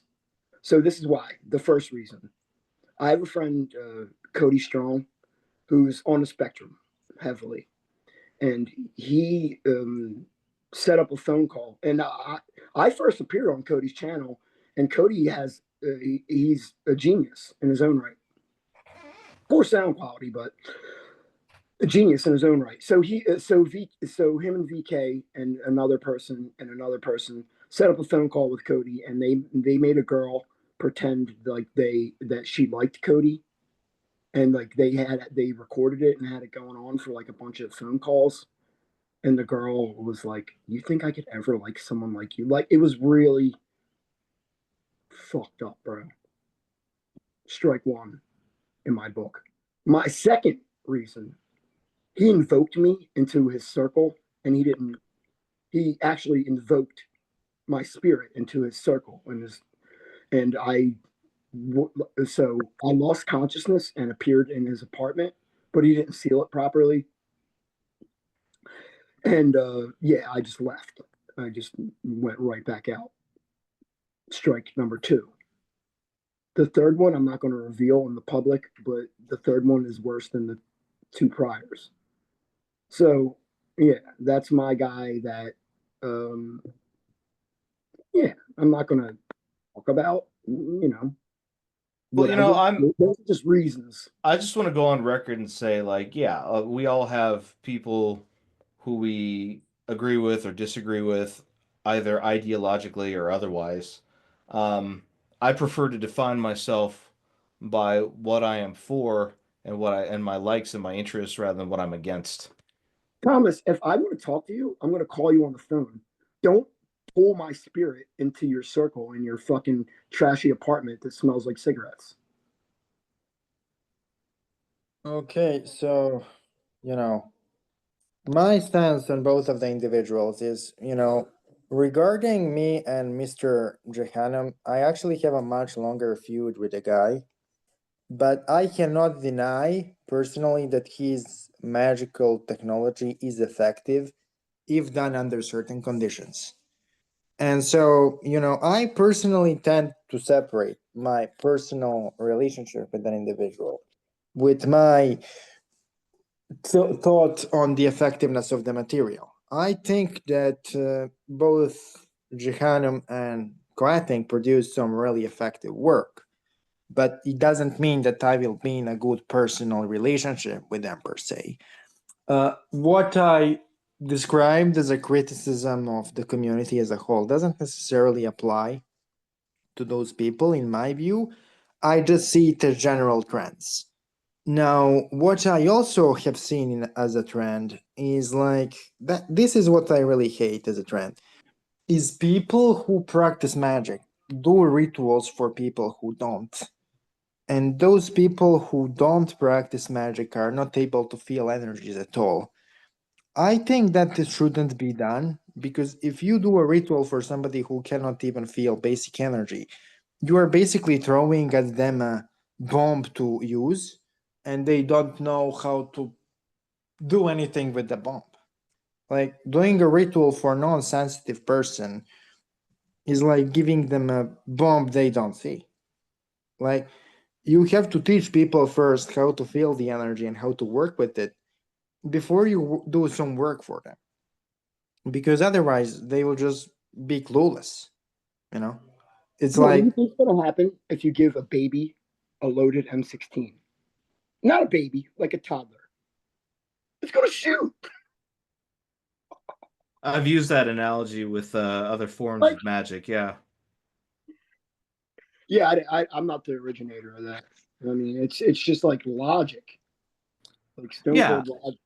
Yeah. And it's like, yeah. And I know what you're saying. Like when you get people that come, it's basically like you go, if you're driving around a seedy neighborhood and you come across a psychic reader, like they got the neon signs, psychic, Yeah, yeah, yeah. tarot readings.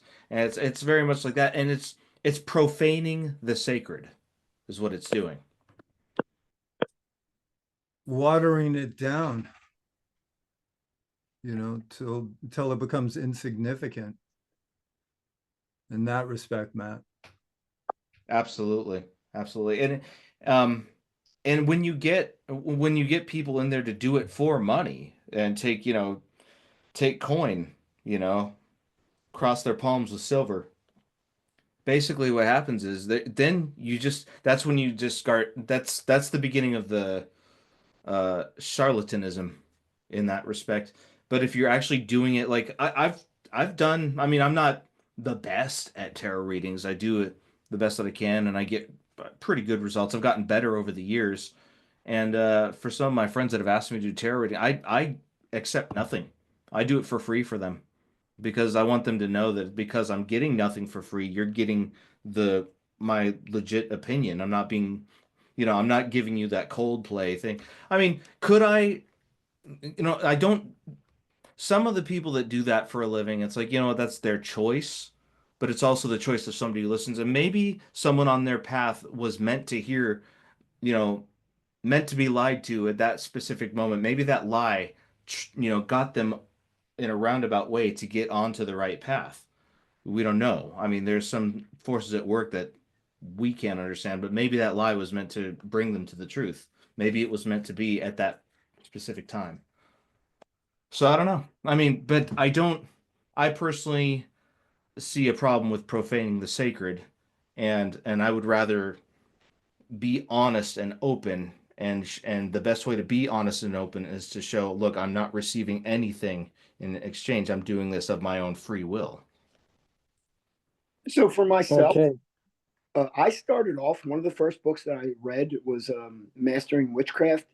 The author is escaping me right now, but in that book he said, "Look, in certain states, if you're say a mailman or if you work for FedEx or something, and you charge people for your services, you can not only be fired, you can be prosecuted. That's if you work for a government entity.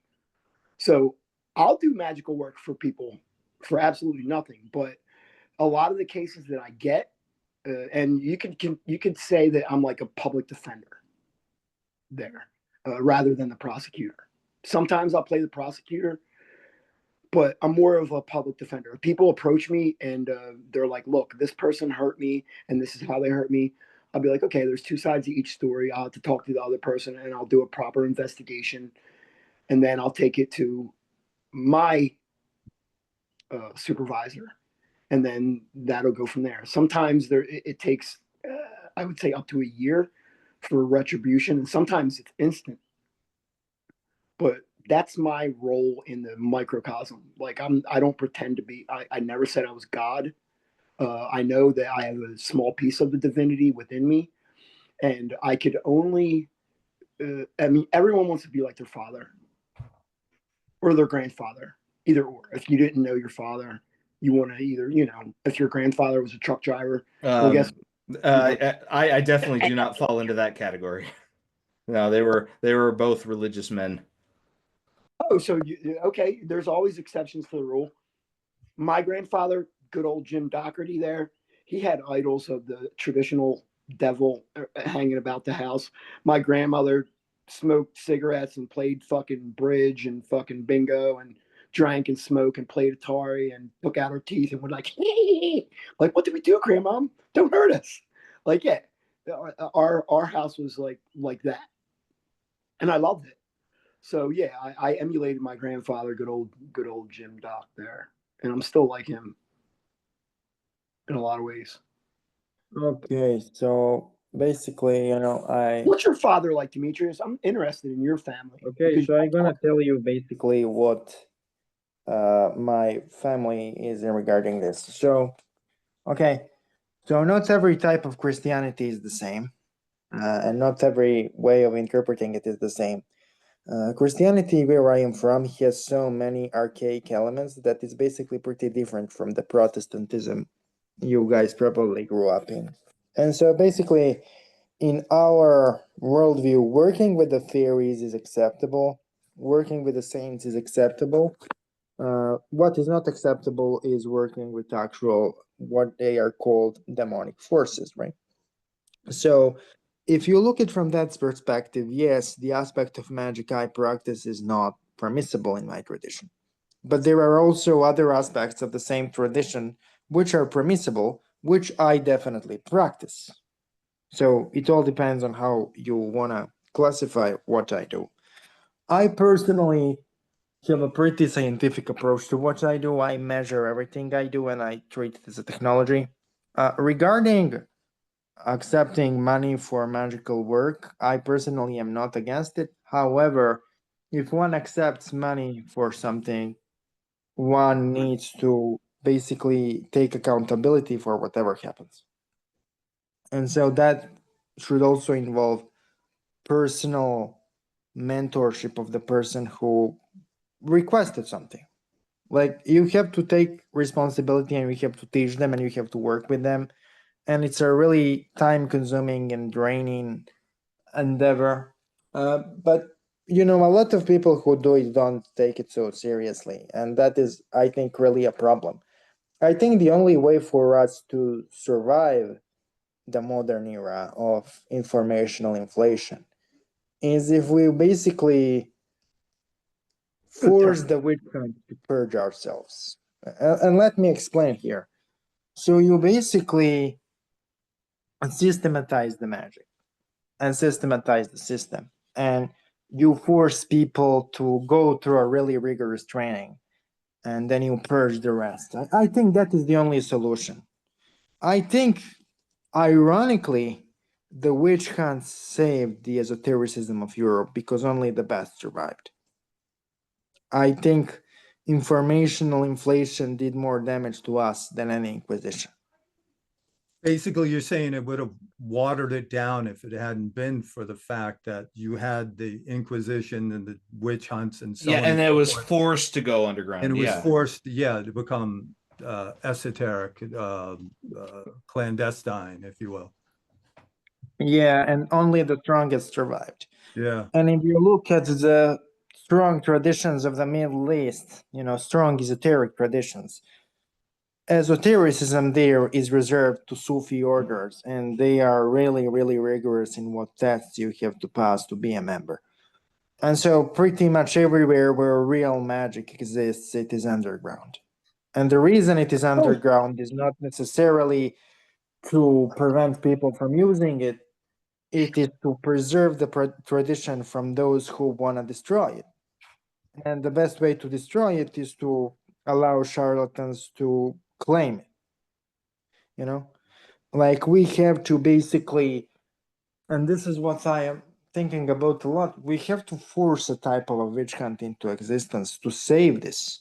Because if we don't do something, then it will become so discredited and so absurd that it will basically cease to exist. I'll tell you this. In the United States, we do not have to try hard.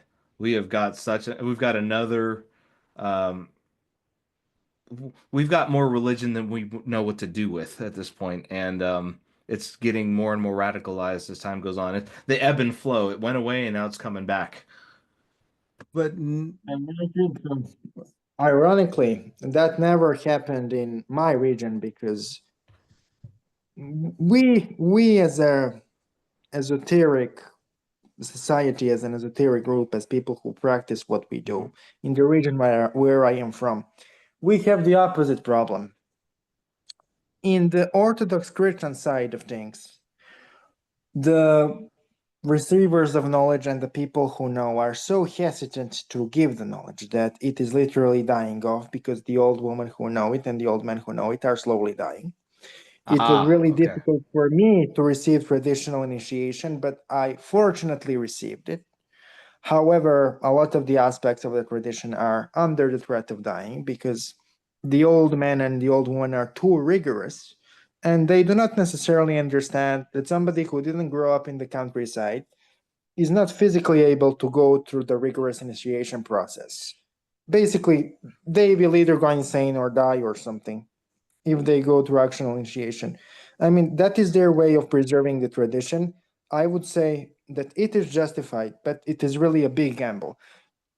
Regarding the Sufi orders in the region, which also exist, the problem with them is that basically the Ottoman Empire have fallen and the Orthodox Christian lost. And what Orthodox Christians did when the Ottomans have fallen is they basically massacred the Sufi religion's elite for political reasons. So surviving Sufi leaders turned to Saudi Arabia for assistance, obviously, to the House of Saud. And one of the conditions of the Saudis was to abolish the esotericism in the region. And so they basically destroyed their own esoteric knowledge and reduced it to really a pathetic state in order to survive the massacre by the Christians after the Ottomans have left the region.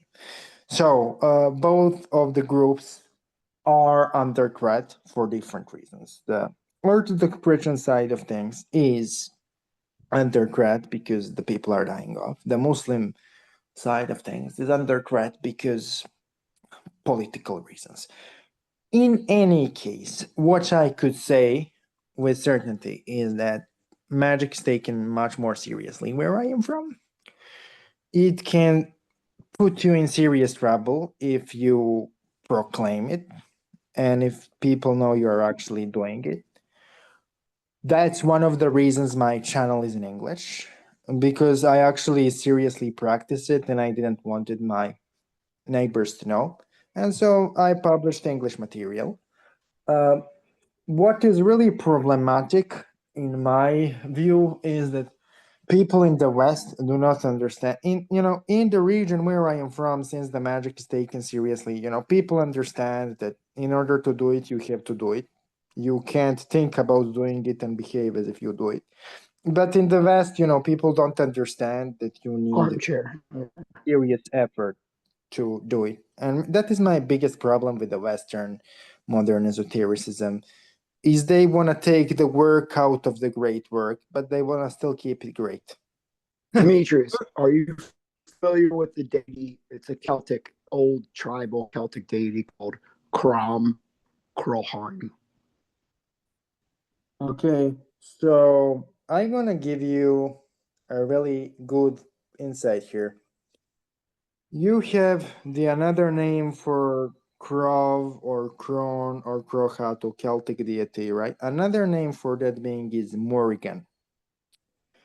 And basically, the Morrigan is the spirit responsible for fate, death, and violent slaughter. That is her main function. She is also associated with the winter and the ravens. We have in the Slavic tradition the same spirit with a similar role. The name is Morana, or Morgana as we call her. You don't have to be a genius to figure out the connection between Morana and Morgana and Morrigan. It's basically like a two-letter difference of the same name. The rituals and the ceremonies associated with each are pretty similar.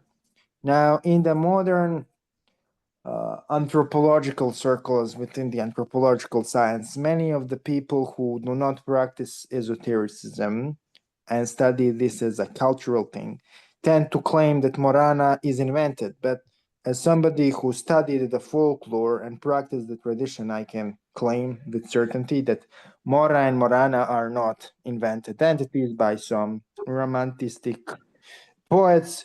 It's actually pretty well attested within the esoteric tradition of the region. Now, there is a part of that which is really controversial. So, one of the main things you have to do when you work with Morana is you have to induce yourself into near death experience. That is why I personally do not teach working with this being publicly. One case where I tried to teach it and it failed, basically failed because person wasn't willing to go into that experience. That's one of the prerequisites for working with the being. And basically that's a kind of a thing you cannot seriously discuss in the Western discourse. Because as soon as you say, you have to actually almost die to start working with it, they will say, oh, it's a symbolic death. It's not really almost dying. And like I am like, no, you have to almost die to work with this entity. And that's like a requirement. And a lot of people don't get it. Like a lot of the things we consider symbolic today are not symbolic at all. Fasting and not eating anything for days is not symbolic. Drinking only water and not eating for days is not symbolic. Being in a cave for multiple days and doing nothing but chanting is not symbolic. Repeating one conjuration 1,000 times a day is not symbolic. I can vouch for that in my own personal experience because like when it came to connecting with the entity, like okay, the Abramelin, for example, that's it's very much you Hold go on through. one sec. You have to Yes. excuse me a second, guys. I'll be right back. Okay. But yeah, basically, yeah, when you're going through all this rigorous, you're doing that to get in touch and to hone your will towards the communing with the energies and the entities. So yes, absolutely. Yeah, some of it is not symbolic at all. It's like, yeah, you have to actually put in the work. So, okay, can you tell me what your Yes, ancestry is? I have to actually admit I would not have known about so I'm Black Irish. Joseph Patrick Doherty is my birth name that was given to me there, and I wouldn't have known about Crom if I didn't watch Conan the Barbarian. Yeah, Ah, me too. Yeah. he prayed to Crom. Conan prayed to Crom. Okay. Like You played the glam. when The he hell was with coming you. to town. The hell with all of you. What else we got here? I wanted Demetrius to speak about what is it? The Ion Foundation, because it's like, or the some of the things that you could share because it's terribly interesting.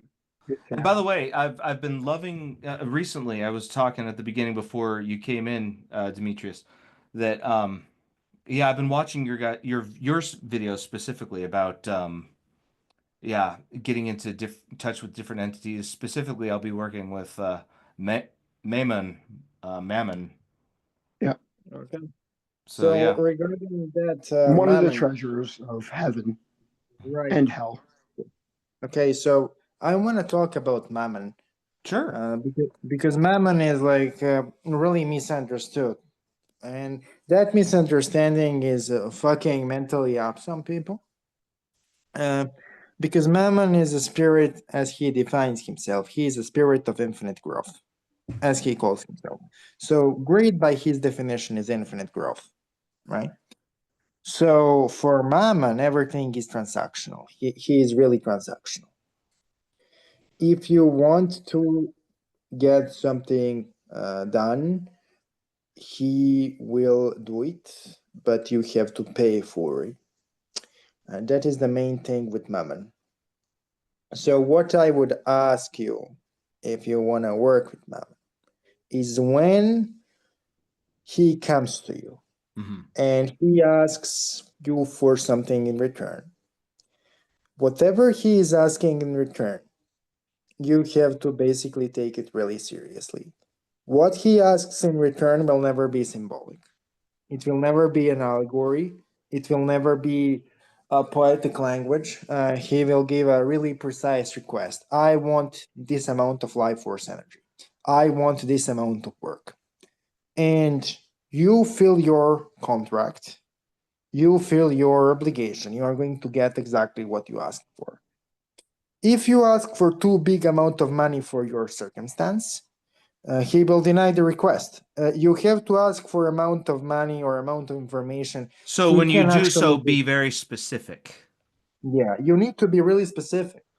And he will deny a lot of the unreasonable requests. So a lot of people are like, I can list $2 billion and the man will give it to me. No, because like he's thinking, can he deliver to me what I want for 2 billion? And if the answer for that is no, he's not going to give you 2 billion. He's They going have to say, to I ship am so not many giving you anything. movie pieces, and you're not So, worth it. so In layman's basically, terms. that is really what people have to understand when they work with Mammon. And one of the key things he teaches to people is that the debt is not important as long as you have access to capital. That is something which is difficult for us to understand. I apply that principle multiple times. I don't do that anymore for religious reasons because I believe we are not supposed to engage in usury. But regarding generation of profits in personal life, his principle of death is not important as long as you have access to capital, works extremely well. So God. let's say that you are investing into something. Let's say you are investing into cryptocurrency or anything. Okay. Any good, right? The only thing you have to ask yourself is this generating me enough money to pay the debt I'm going to have so I can start investing? If the answer is yes, then you don't care about the numbers. A lot of the people are, terrified when they say, so and so person is $5 billion in debt. And they are like $5 billion. It's a terrible amount of money. Let's just take an example of American government, right? And they are like Oh, floating around American government being trillions of dollars in debt and how that's a terrible thing. Let me give you a different perspective. What is the majority of the debt going to, right? It's going to the military. yeah, Who's absolutely. There gonna you go. Okay, who's gonna attack America and ask for the money as long as you have the strongest army? Fucking no one. Mm-hmm. Okay.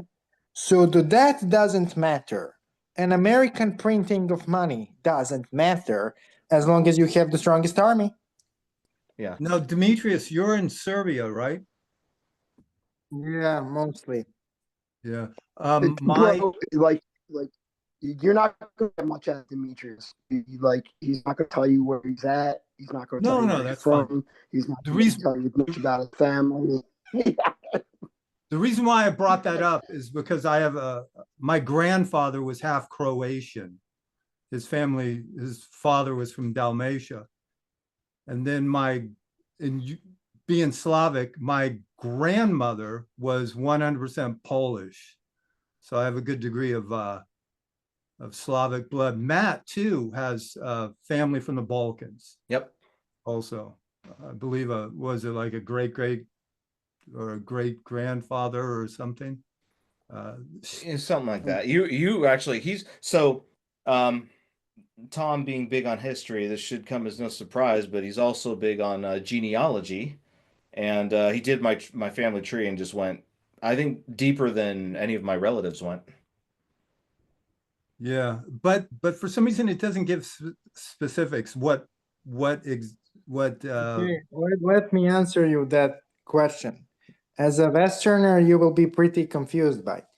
There is no genetic, culturological, or ethnological difference Is that a word, between Serbs, Demetrius? Croats. Culturological. Okay, there is no difference between Serbs, Croats, and Bosniaks and Macedonians. It's one and the same thing. Okay. The only reason it's known as different is because of a religion. Bosniaks are mostly Muslims, Croatians are mostly Catholic, Serbs are mostly Orthodox. Okay. And Demetrius is like basically, an that is amalgamation the of reason. language and more. That is the reason why you see it all as separate. In reality, it's all the same thing. right? The rituals are the same, the traditions are the same, the customs are the same. A lot of the stuff you'll find in Bosnian Sufism, Bosnian Islam is 100% esoteric tradition of the previous times. They just rebranded it, you know. In the Balkans, they all do the same thing. They just rebrand it. They say, it's not this, it's this, but it's the same thing. And we do it a lot. And the reason why you have such a divide between different religions is the Ottoman era. Because in the Ottoman era, we lived under a millet system. You paid different taxes and had different social position depending on your religion. And so when you run society like that, as soon as the Ottomans are gone, they're going to start butchering each other. And so that's exactly what happened. And then they tried to solve the problem via communism. But the only difference between communism and that stuff was the communists butchered all non-communists. So everyone was forced to be a communist, for God's sake. And so when the communism fell, we again started butchering each other on religious basis, obviously. So that's like a basic history of why everyone butchers everyone in the region, a simplified version, but what I'm saying is not necessarily deviation from the truth. What I would say is that the main problem in our current region is not even necessarily the political involvement of the Western powers.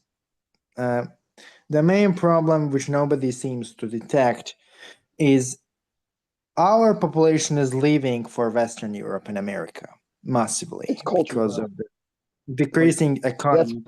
They are already importing the large amount of laborers from Pakistan, from Bangladesh, from Syria, from all kinds of places. They are already replacing the population.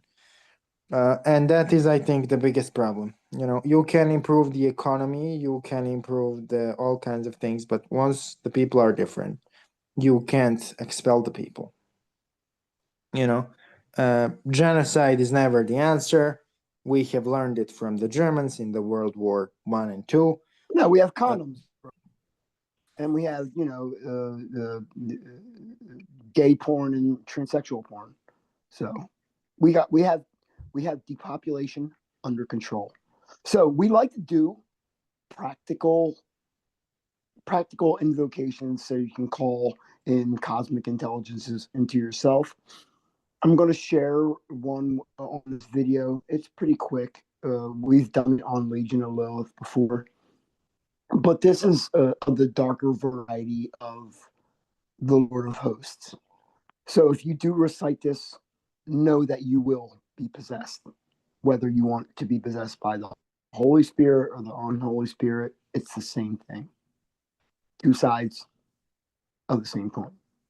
So, without further ado, noble princes, come.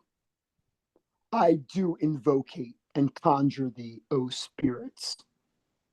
Behold, I have been endowed with the arch authority given by the Supreme Majesty. I do strongly command thee by the blessed names Heliocrom, Yaglebzek, and by the Sikel Ha Hergesh, and the 17th Legion, and the ministers of the Tartar abode, and the chief of the set station of the 9th Legion of dominions and lordships. Oh, I do invocate thee. And by invoking thee, I do divinely conjure and compel thee, and being armed with the power by him. El Shaddai Shed Barshmeth, Ha Sharthathan, the living Shaddai El Chai. He spoke, and it was done. He who all named and created beings fear, and those of his chosen love him without fearing it. And I, who was created in the image of the eternal and ineffable one, as an ordained vessel and priest of Melchizedek, I do hereby exercise thee by the most powerful name, Havayot, Belial, Yodhavah, Ish, Malkamah. The Lord is a God of war. I command thee by him who spake the word, and his will and fiat was accomplished, and by all the names of God, Adonai, Apollyon, El Shaddai, El Elohim, Elohai, Elyon, Echye, Asher, Echye, Sebayoth, Yodhava, Yoreth, Petrokoramatan. I do exercise thee, and I do powerfully command thee, O spirits of the aether, the angels, and the demons. Come now, forthwith, here in my triangle heart, now, in a fair and human shape, without any deformity or indignation. I do serve he whom I bear his likeness, whose name overthrows the elements. The earth doth tremble, the fire is quenched, the sea doth halt, and the hosts of the celestial, terrestrial, and the infernals do tremble together and are troubled and confounded. Therefore, come now, O Spirit, name the Spirit that you wanted to come hither after you say this, without delay, now, any in all parts of the world, wherever thou mayest be, and make intelligible answers to all things that I command of thee. Come now, peacefully and affably, now, without delay, manifesting that which I desire. For thou art conjured by the name of the living and true God. Helioren, Havayot, Yodhavah, Samael, Sebaoth, Yeldabaoth, who is one. I command thee to persist at my demands until the task is complete. Go now with peace between us. Your license to depart. So Okay. So you have the spirit of you can name the deity Wotan within you, Thomas. You are literally a microcosmic representation of Wotan. If you invoke more, like if you invoke Wotan, Thor, or two more that are like super powerful, you could probably go out into the street and like beat up 8 people and go to jail for like 3 years. So you want to do that. So you just want to like invoke these beings, sit in your house, cherish your woman, maybe have a glass ceiling so we could worship her for all eternity, and then just write it down or release a YouTube video. It's not a big deal. What I did do, I came up with a ritual, if you will, where you Yeah. you hit the the 4 points of the cardinal points of the compass, and I incorporated the 4 deities connected to my heritage. Starting, I instead of moving right, moved to the left. Anti-clockwise. Yeah. Yeah, facing the west, and I began with the west, Cernunnos of the Celts, because I have Celtic blood. Then the south, I have indigenous blood of the northern Mexico area, and I called upon the deity Iatoi. And then Wait, so you have Pan at the north, no, I have, which makes sense.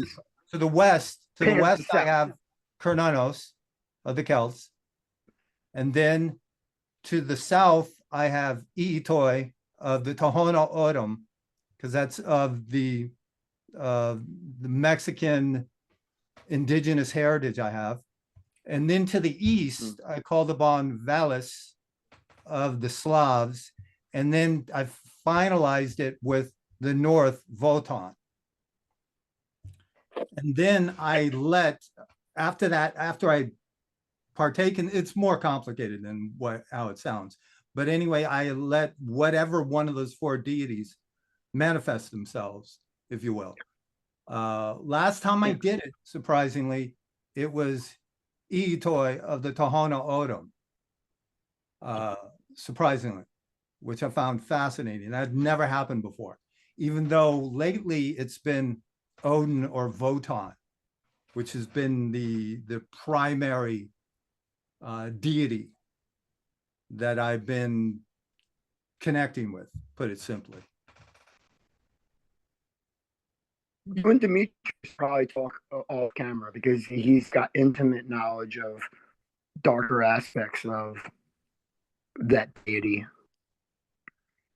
That like it's not meant for the masses. Like, okay, so you mentioned Velas here, and I need to basically, okay, I intended this to be much longer discussion, and I intended to talk about the Ionist tradition too, but since I have to go do somewhere, it because he's going to chop it up. This might be 2 or 3 parts. I just in one video. will close this. I will close this with a little bit long talk on Wallace, if you guys agree, because Wallace himself is really important to me, and he's really important to a lot of people where I am from. Obviously, he's known under different names, for sure, but it's basically the same old consciousness, the same old intelligence, under different alias. So Wallace. Let's come and decode the name. Ve means big. Les or lesh means the forest.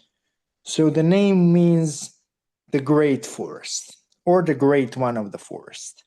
You don't have to be a genius to draw a connection with Carnonos. Now, in the same way, I wouldn't call Morana and Morrigan the same intelligence.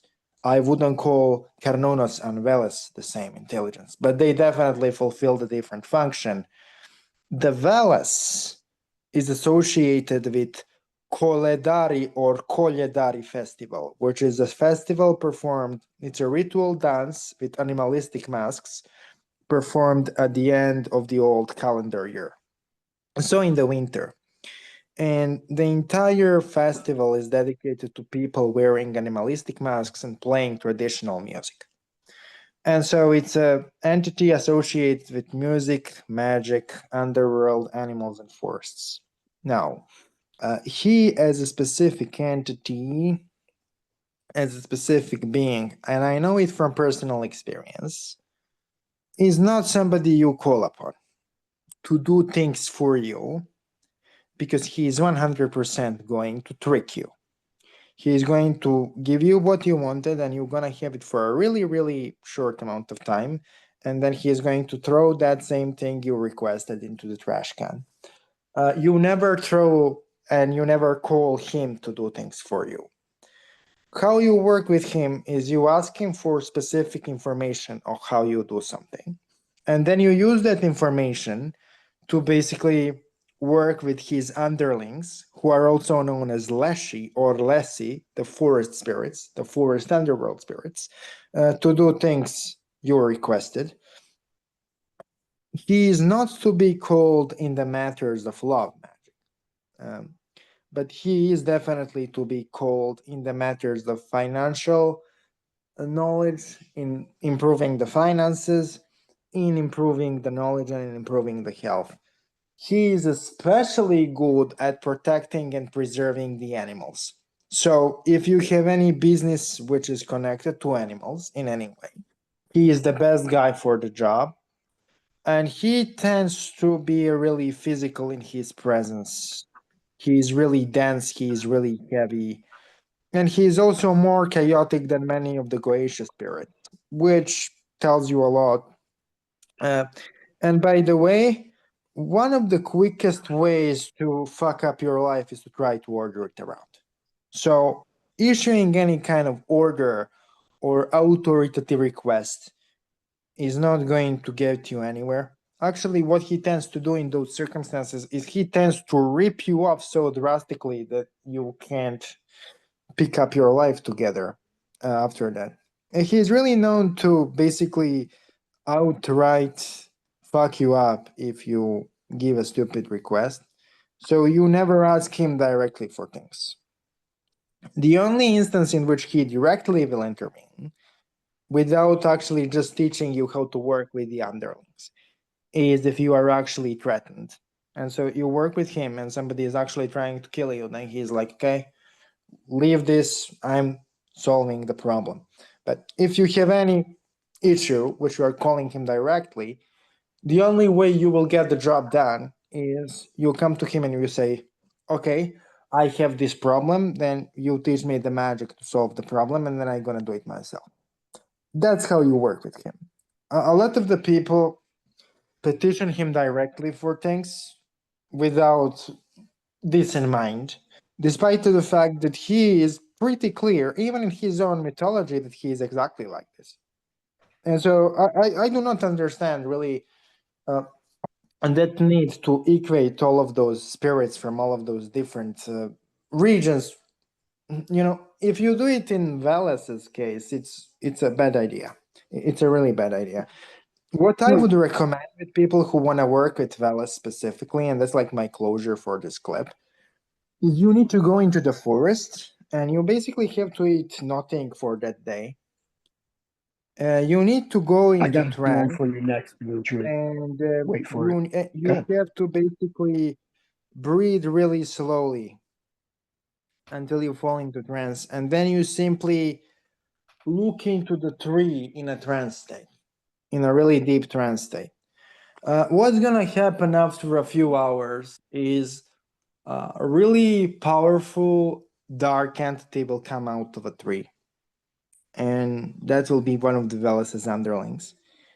And you will tell it that you wanna contact Velas himself, and they will reject your request for a few days, until after a few days of you doing the same thing, they will actually introduce you to Velas himself, and he will come. So this is the most effective way to approach him, and this is the way where you will actually going to get his respect if you do it this way.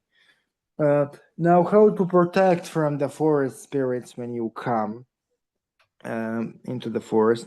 Well, the best way to do it is to basically consecrate something related to the bears or some piece of bear skin, and you wear it on yourself, and that's how they will kind of know what your intention is.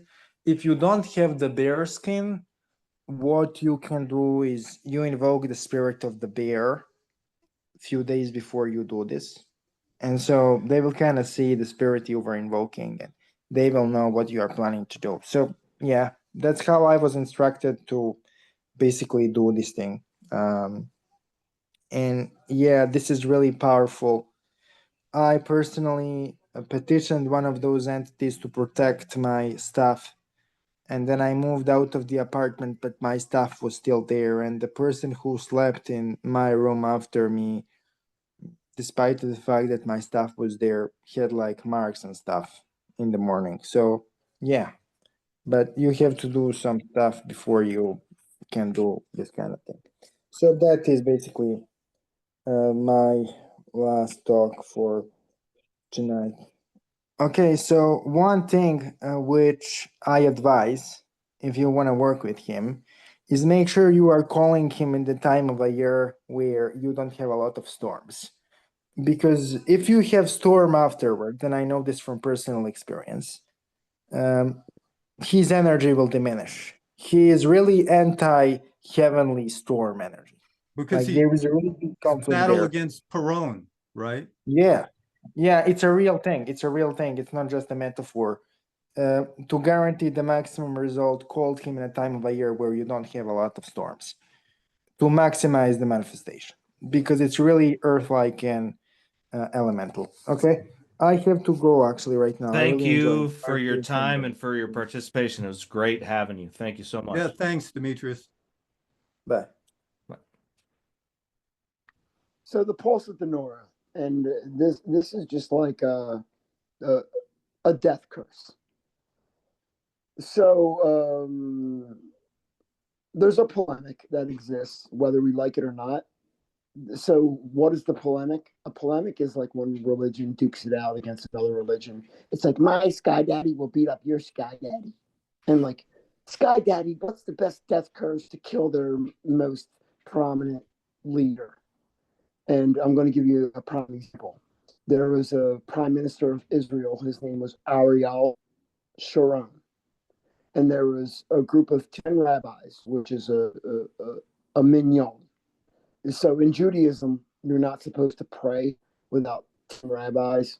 In Islam, you can just call the adhan and you get 10 jinn that assist you. But in Judaism, you need the 9 other flesh and blood rabbis for whatever you're trying to accomplish in your area. And there's a saying, and I don't make this stuff up as I go along. There's a saying in Israeli politics: you're nothing in Israeli politics unless someone has prayed the Pulse of Nor against you. And there was a recording, and you can look this up on YouTube. Type in Pulsa Denora, Pulsa Denora. And there's like a group of 10 rabbis doing their thing, whatever, it's Tehillim, which is just Psalms in the Hebrew language. And they were wishing death upon the Israeli prime minister. A day and a half later, Ariel Sharon was dead. So they tried it again against the Pope of that time. It took 3.5 days. That Pope was dead. So they prayed against our current Pope. And I'm not like really into Catholicism or Christianity, even though Catholicism is like a really high form of Satanism. I mean, if you look at the rites and rituals, the first thing that does. Oh yeah, yeah. I mean, I see the link. Yeah. In the name of Lucifer. And yeah, so the Pope was crippled, and then he was really sick, but like he's recovering. So you have like angels fighting angels in the high realms, and the prayers of the humans supporting these leaders. Like I don't even get involved in the polemic. All I know is like we have a subculture of high priests and magi that aren't directly connected to the masses, and what we teach is not for the masses. But what we'll put out YouTube videos, it's not going to have 100 billion subscribers. We might have 8 to 10, maybe 20, and that's a lot. That means like, whoa, you're really making a change. But like, if 2 or 3 people hear our message, we did our job. I'll take quality over quantity. I'll close with that. Yeah. Oh yeah. Yeah, like we were talking about earlier, how Yeah, watered down a lot of this has gotten. Yeah, go ahead, Thomas. Like we were talking about earlier, how watered down the occult has gotten. With it too much, you can't shine too much light on the occult because it's no longer the occult.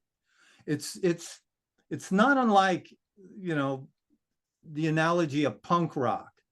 Punk rock is really cool. I remember it back in the 70s. underground, and then in the 80s it became new wave, and it lost any testicles it may have had. You know what I mean? And All then way in up. the 90s, people Oh, thought even- Blink, and then the 90s, people thought Blink 182 was punk. And it's Oh, like, geez. oh, yep. Correct. Oh, And, yeah, and, the, yeah. and the same I'm thing. mad at those guys. They made a mint.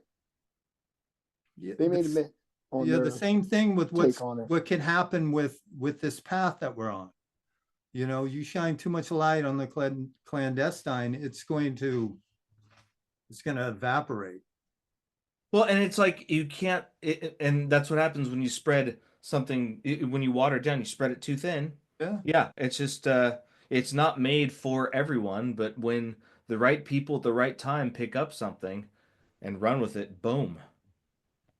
Like Jack Parsons. Yeah. Boom. A literal boom. Yeah. So I would, yeah. You just mentioned a touchy subject because you invoked the name and the spirit came into me. I would like to state that L. Ron Hubbard is in absolute poverty, living in a trailer park right now because he wanted to fuck my wife. What?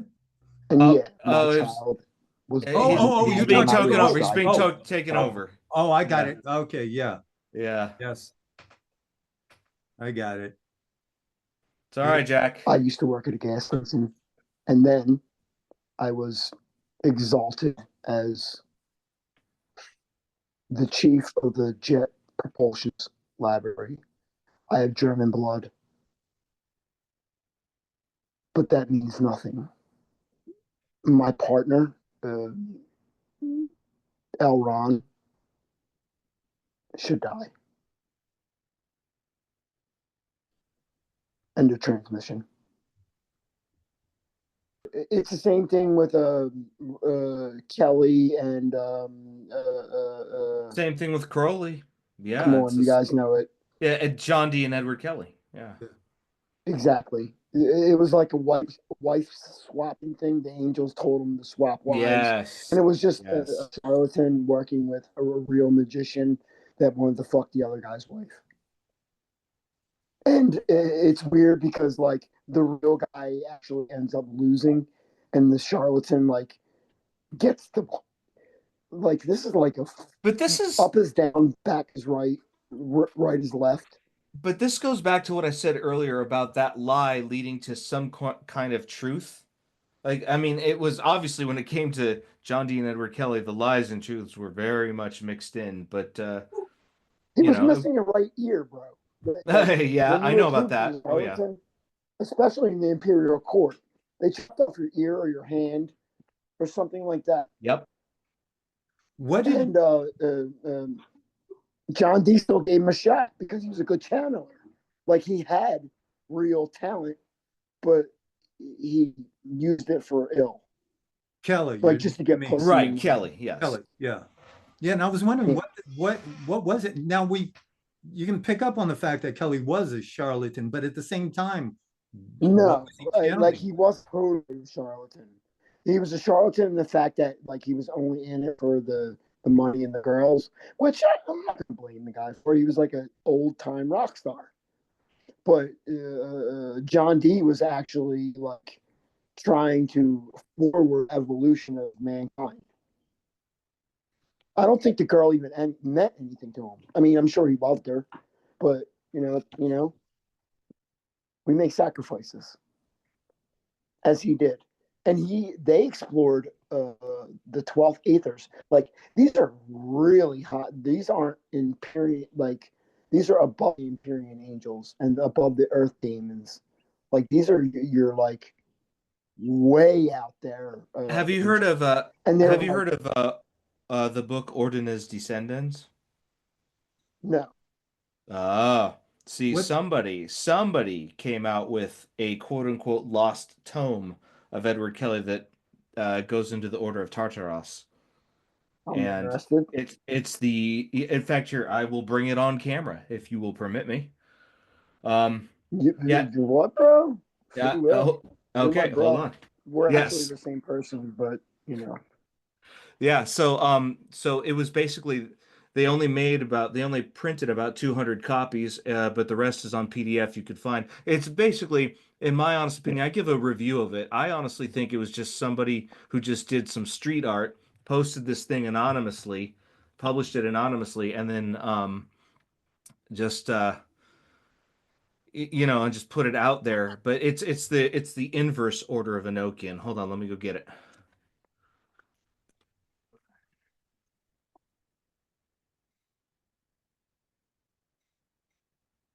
While doing that, Thomas, yeah, the Enochians, it's really complicated. There's like ciphers and times, and like they prescribe like hallucinogenics or like to get in a deep trance, to get in touch with these higher orders of angels that are like closer to the singularity. And the singularity, they choose not to name the deity. As soon as you name it, it's like limited, and then it gets epithets and it's more limited, and then so you're not supposed to name the aethers there. You're supposed to travel them. So what? Real quick, what they tried to do, they had actual contact with very high angels, and they were like, "We need 400 gold pieces," and the angels were like, "We don't actually do that. We don't know what money is, and we don't care. So here's this knowledge download." And go from there. That's recorded. They actually asked them for money. I'm gonna. Matt, where'd you get this book from? I found it through this website called Midian Books back in the around 2011, 2012. It was way back when. This was one of those that survived the fire, of course. Yeah, I was gonna say, and it doesn't look like something you can just get off of Amazon. No. In fact, here, it says here, and I'll post it up here. Where was it? Copy number 140. Right there, bottom. And how many? 200? 200. Wow. Yeah. So you were meant to have that. Yeah. Yeah, and I got it on PDF too, so I can find a way to send it to you. They have 13 clavicles. They're written, of course, in Enochian and translated. Keys for the layman. Right, of course, for the layman. The keys. Let me just read the first clavicle in English.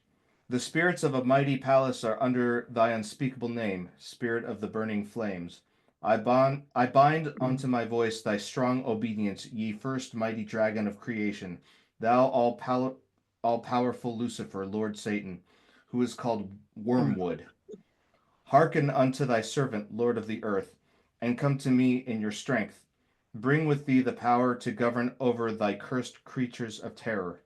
Be thou true, therefore, under whom are the 4 strong towers of thy kingdom of lamentation. The secret wisdom of 666 fiery horns is measured amongst the stewards of thy great mysteries. Come, I say, ye true Lord of the ages of the earth. Your creation is made the second beginning amongst us who are numbered as your true servants. Wow. Yeah, it is a right, yeah. Glad I could help. There's a lot. There's 13 of these, and like I said, if you want, I'll give you a copy. I got it on PDF. I'll dig it up for you. I love physical copies, but just consuming it and my consciousness to the consciousness. Oh yeah. I mean, Crowley actually, he does a really powerful channeling of Azazel, and it's really fucking good. And it's said that God appointed that being with a certain amount of power, and then God actually kind of put it in made it go to sleep, but it still rise and next with certain individuals. And Azazel, it makes no qualms about saying this world that you're in, this is the false world. And if you have the cojones or the balls to connect with someone like me, I'm going to teach you how to end the world. I love it. That's basically the long and the short And of by it. the way, about going back to physical copies of books, a lot of people have forgotten too that books are in of themselves a Yeah. magical tool in your ritual arsenal. And Stan Lee said it best. Yeah, of course you'll have you know, medium you could just look up at a computer, but yeah, you could look at boobs on a computer, but there's something better about holding them in your hand. I like that. Yeah, there you see in Yeah. San Francisco, there was an outstanding occult bookstore. I mean, this was fantastic. This place was incredible. I'm talking late 70s, early 80s. You'd walk into the place, it was all hardwood shelves, leather-bound tomes, that smell. That smell. There was behind the counter of this occult bookstore were jars, just shelves of jars with every kind of ingredient you can think of used for magical ritual ceremonies, incantations, whatever. And then all of that, for some reason, it's hard to find those kind of stores. Now they're all replaced by these new age, you know, places filled with paperbacks, and everything's lit up and bright and light and glass counters. You know what I mean? It's just, it lost something. There was at one point, kind of like, you know, like you had a Starbucks or Barnes and Noble, the occult bookstore, the Psychic Eye became a chain. So, Thomas, I have to your personal visage. I don't know if it's like the California thing, but your skin and your presence screams Edomite, and what that means is you're certainly a son of Samael.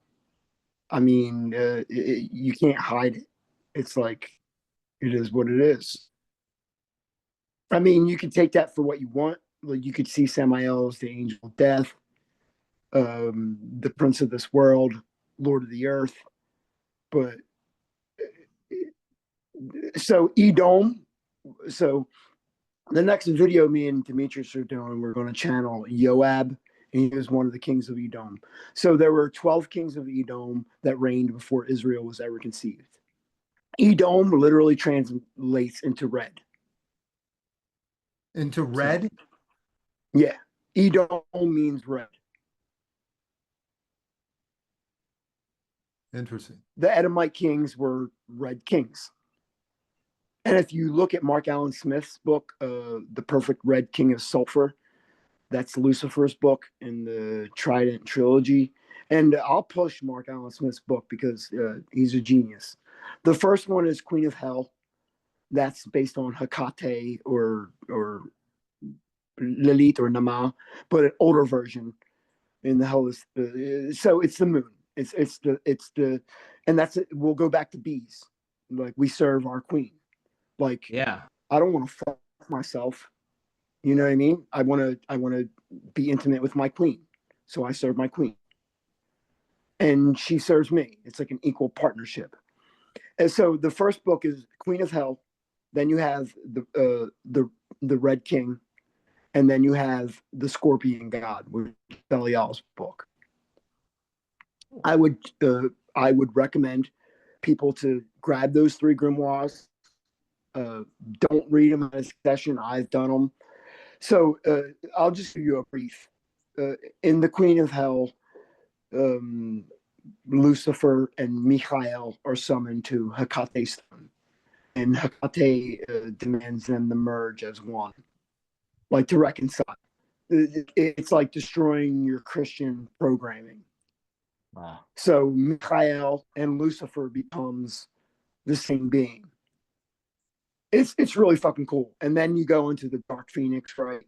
And these are like actual. They do incantations, invocations, and like actual physical rites that you could do without actually hurting anything. You can do them with like honey, water, alcohol, incense. So it requires libation, sense, smell, touch, and to to make your life kind of like a movie, suspend disbelief, and then it gets in. Oh, we lost him. We lost him. Well, this was. Oh, there you are. You back, Joseph? They keep cutting me off, bro. Yeah. I'll send you a couple of copies of like these are like forbidden rights. There's I like would 3 love. books I would that love to read that. And recommend. yeah, you show me yours, I'll show you mine. I'll give you some what I can find. There's some What you got obscure here? ones. Yeah. That you got an original copy Yeah. there. From who? They say John D, but it's John D attributed. No, he did not write this. He's just a vessel, bro. Yeah, yeah. Yeah, brothers, I love you both. I think for doing their great work. I don't think that many people will get it. Those who are meant to get it will get it. Cherish your wife. Cherish the tradition that you follow. Do charity. Do not turn the other cheek. And love thy neighbor. Like it's like kind of mixed up, but like these are things that will keep us straight. You know what I'm saying? 100%, man. All right. All right, brother. Bro. I mean, there's stuff that like will totally escape. Like, there's people that are interested in the sect that are just starting out, and like some of them that we're talking about, they're not initiated. Right. Like you guys Well, are like sometimes there's levels. Sometimes getting slapped in the face, like getting slapped in the face with a whole bunch of knowledge coming from all different angles. Sometimes getting lost is the best way to get found, or to find your way, I should say. Absolutely. I mean, you guys are top initiates. It's not a secret. And top initiates don't always manifest themselves as like the president of the United States. Like we would actually project over our local senator or president and submit our will into what. Well, and some of the best power is the one that's kept muted and kept low key, under the radar. Yeah, so you have access to Trump or your local guy. You just insert into that being's consciousness, being your will, into what you want to see happen, and watch. It usually doesn't take long. Nope. Yeah. Well, I mean, I think all brothers, of us have stories. all right. All right, man. Great talking. I love you both. We'll talk soon. Thomas, Yeah, I love you. Tell your wife that I'm sorry for what she's going through, and we'll talk soon. Definitely, brother. Thank you. All right. Catch you later, man.